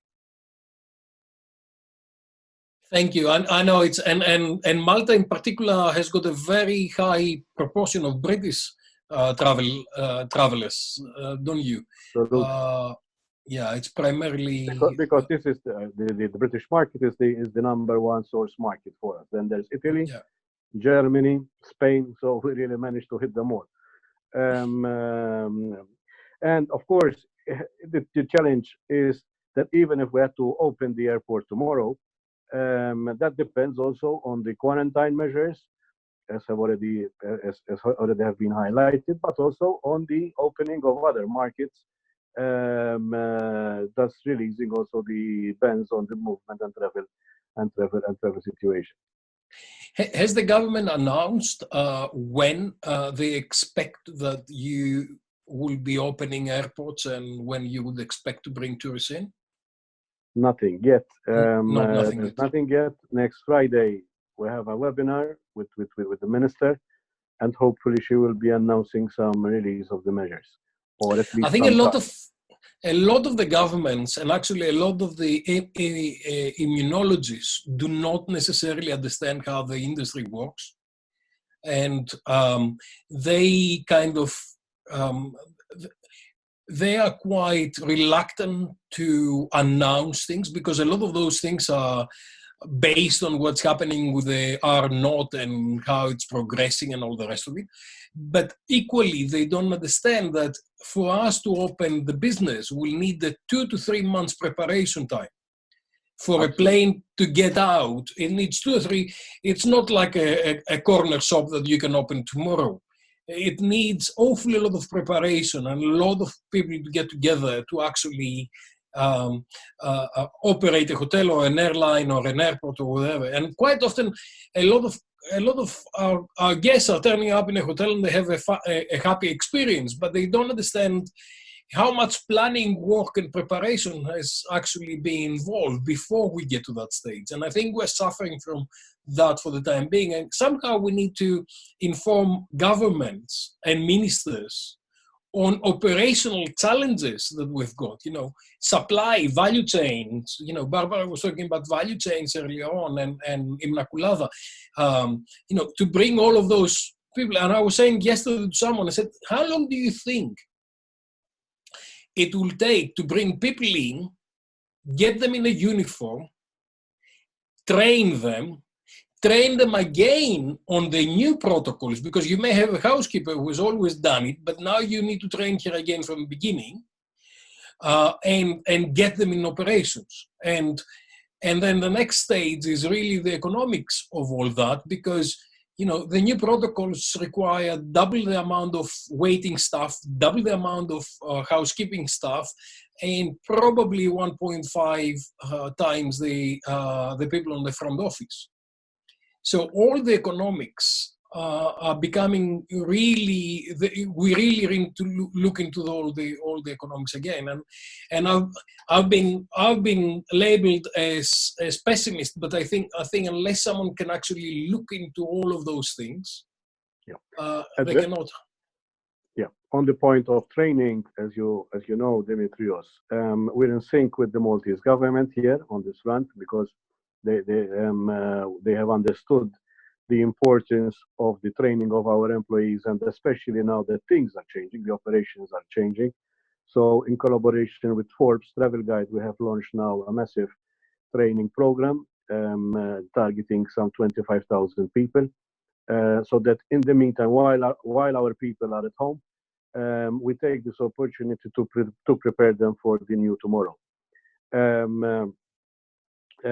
So we are this isn't as regards to being pessimistic or optimistic. I would say I'm organizing a various number of focus groups every week with hoteliers and restaurateurs here in Malta to get to keep the feel of what's happening there on the field. And I would say that the seasoned, if I had to bring it in a nutshell, the seasoned hoteliers, the seasoned tourism operators, if one had to assume that the airports reopen in October, they're all thinking that some form of business will start to start in the beginning of March of next year. So I would say, rather than calling ourselves optimistic or pessimistic, I think this is the reality. Pragmatism hits. And I think something that Marina was saying earlier, a lot of new experts have appeared in our field, kind of spreading various things. Okay, great. Thank you very much, Andrew. Let me ask you one last question. Does the Maltese government, has the Maltese government issued protocols of operations for different kind of businesses? And sorry? No, not yet. Basically, I'm aware that they are compiling them. They haven't yet consulted with us. It is usually the practice that they consult with the association before they go out. From the information that I have is that they still need clearance internally between the health authorities, again, which is always the challenge, to bring together the economics and the health side together. Thank you very much. Colleagues, we are approaching very fast 4 o'clock my time, and I've got to be somewhere else. Kostas, can we bring all the screen together and have a last word? We've got lots of questions which some of us have been answering in private, but I don't think we'll be able to go through all of them. Let me see what we can do.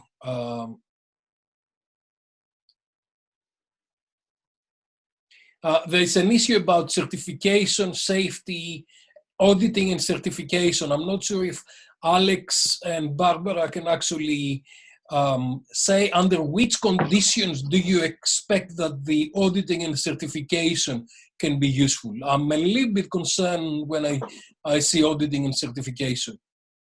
Alex?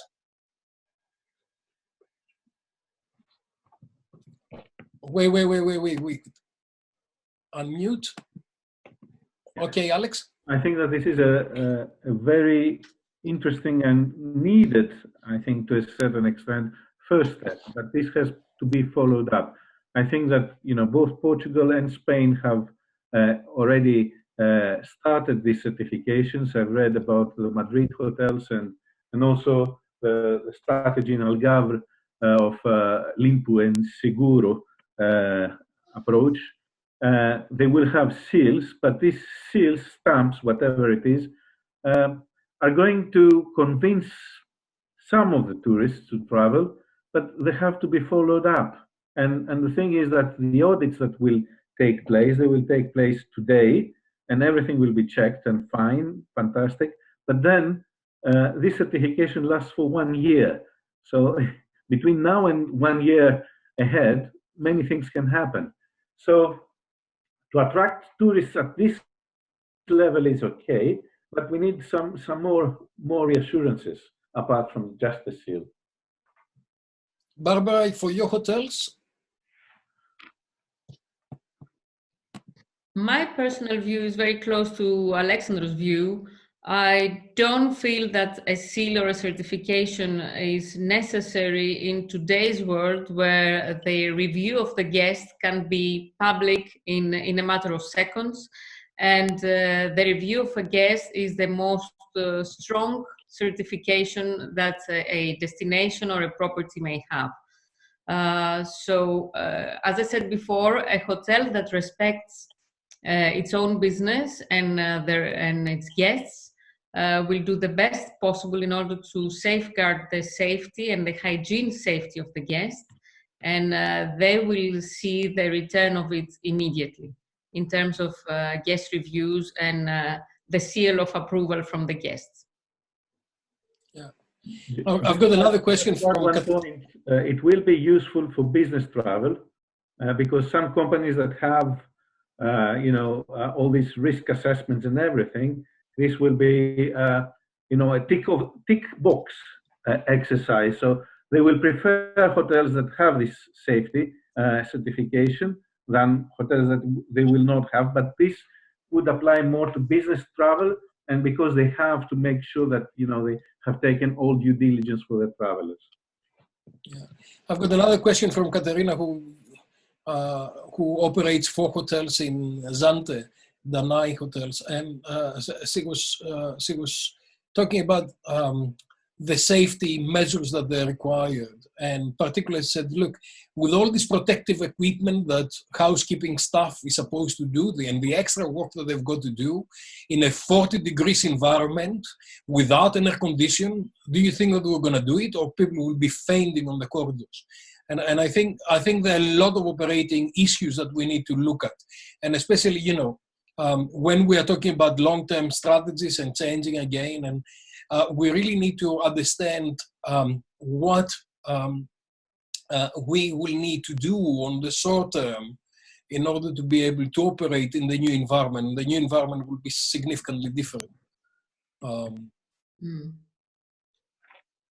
And I really sympathize with that. A lot of people enjoy it. We still have about 300 people watching or 400 people watching on different channels, and we're very grateful. I think I'm gonna try to conclude with a few kind of ideas that I heard from you. I think it's resilience and restarting will really be critical in reigniting tourism. I think safety first, and safety for staff, for guests and community, because it's all of us. And actually, if someone becomes the weak link, that will have major implications for everybody in the ecosystem. And I think what we heard from Alex was the first wave and the second wave and the possibly third wave, and how we should really protect ourselves.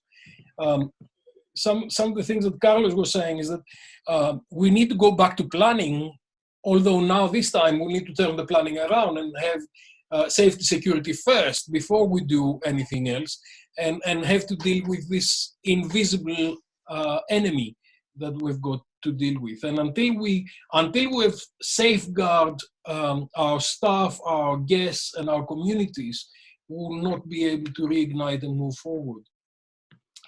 I think we talked a lot about redesign and new protocols and look into how the new protocols operate.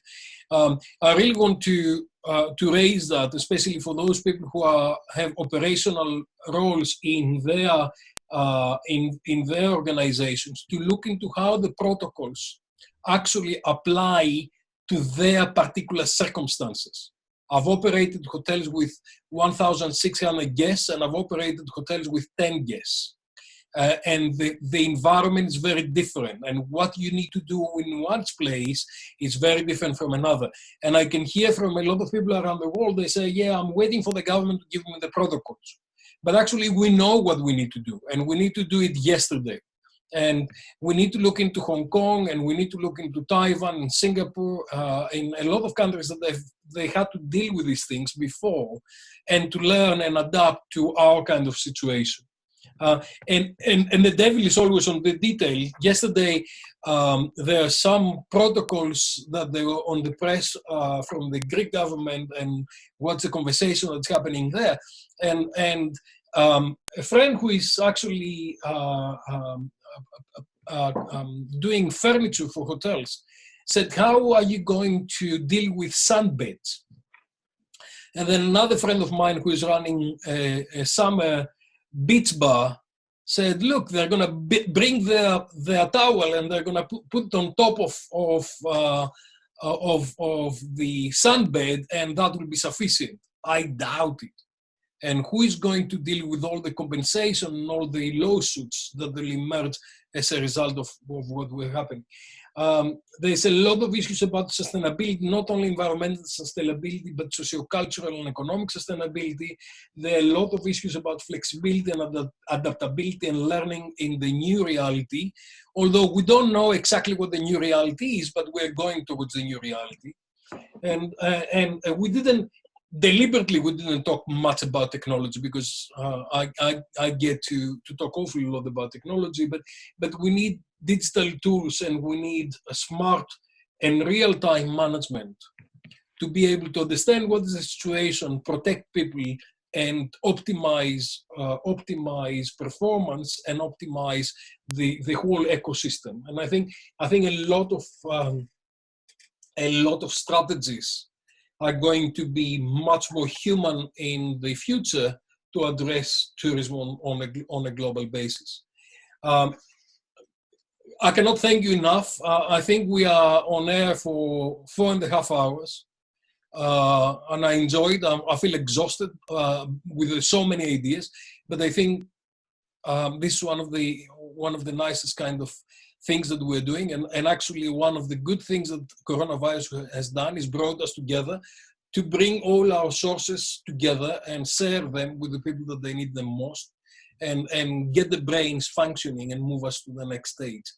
I really want to thank Costas, Sotiris, and Lina, who are on the background somewhere, who are helping us with the organization. Digitalevent.gr is a nice organization that when I discussed with them the idea, they said, don't worry, we will help you bring all these things together. And Sotiris Varelas and Kostas Kontos have been really doing fantastic work on the background. And Lina Petrianou is helping us. I really want to thank you all. I really want to thank everybody who's been with us, and for all your ideas, all your questions. I'm sorry I hadn't had the time to actually answer all of them. I'll try to answer as many as I can. And hopefully we'll try to do a similar kind of thing sometime soon when we've got new data in front of us. My prediction is that summer 2020 is not going to operate in the way we know it. And I'm sorry, but this is not a positive thing. I'm really skeptical about how we're going to to operate summer seaside resorts, and Inmaculada said only 32 properties out of the 150 on Iberostar are going to operate, and those numbers confirm what I've feared for a long time. And I feel not only for the tourism entrepreneurs and the businesses, but I also fear, and I really feel for all those people who work in those properties. My sister keeps telling me, look, there are travel agents in there as well. Don't only talk about hotels, but all those people who are in housekeeping, all those people who are in kitchens, all those people who are serving, all those people who are in front office, all those people who are doing transfers. All of us, our ecosystem, our people, and we need to look after them, and we need to prepare for the next day. Thank you very much. Appreciate everything. Keep safe, keep strong, and help each other.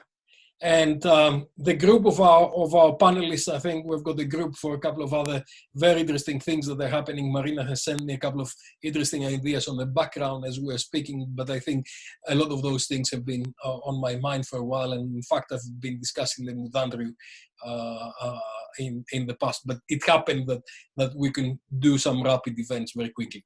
Thank you very much. Thank you. Thank you. Bye-bye. Bye.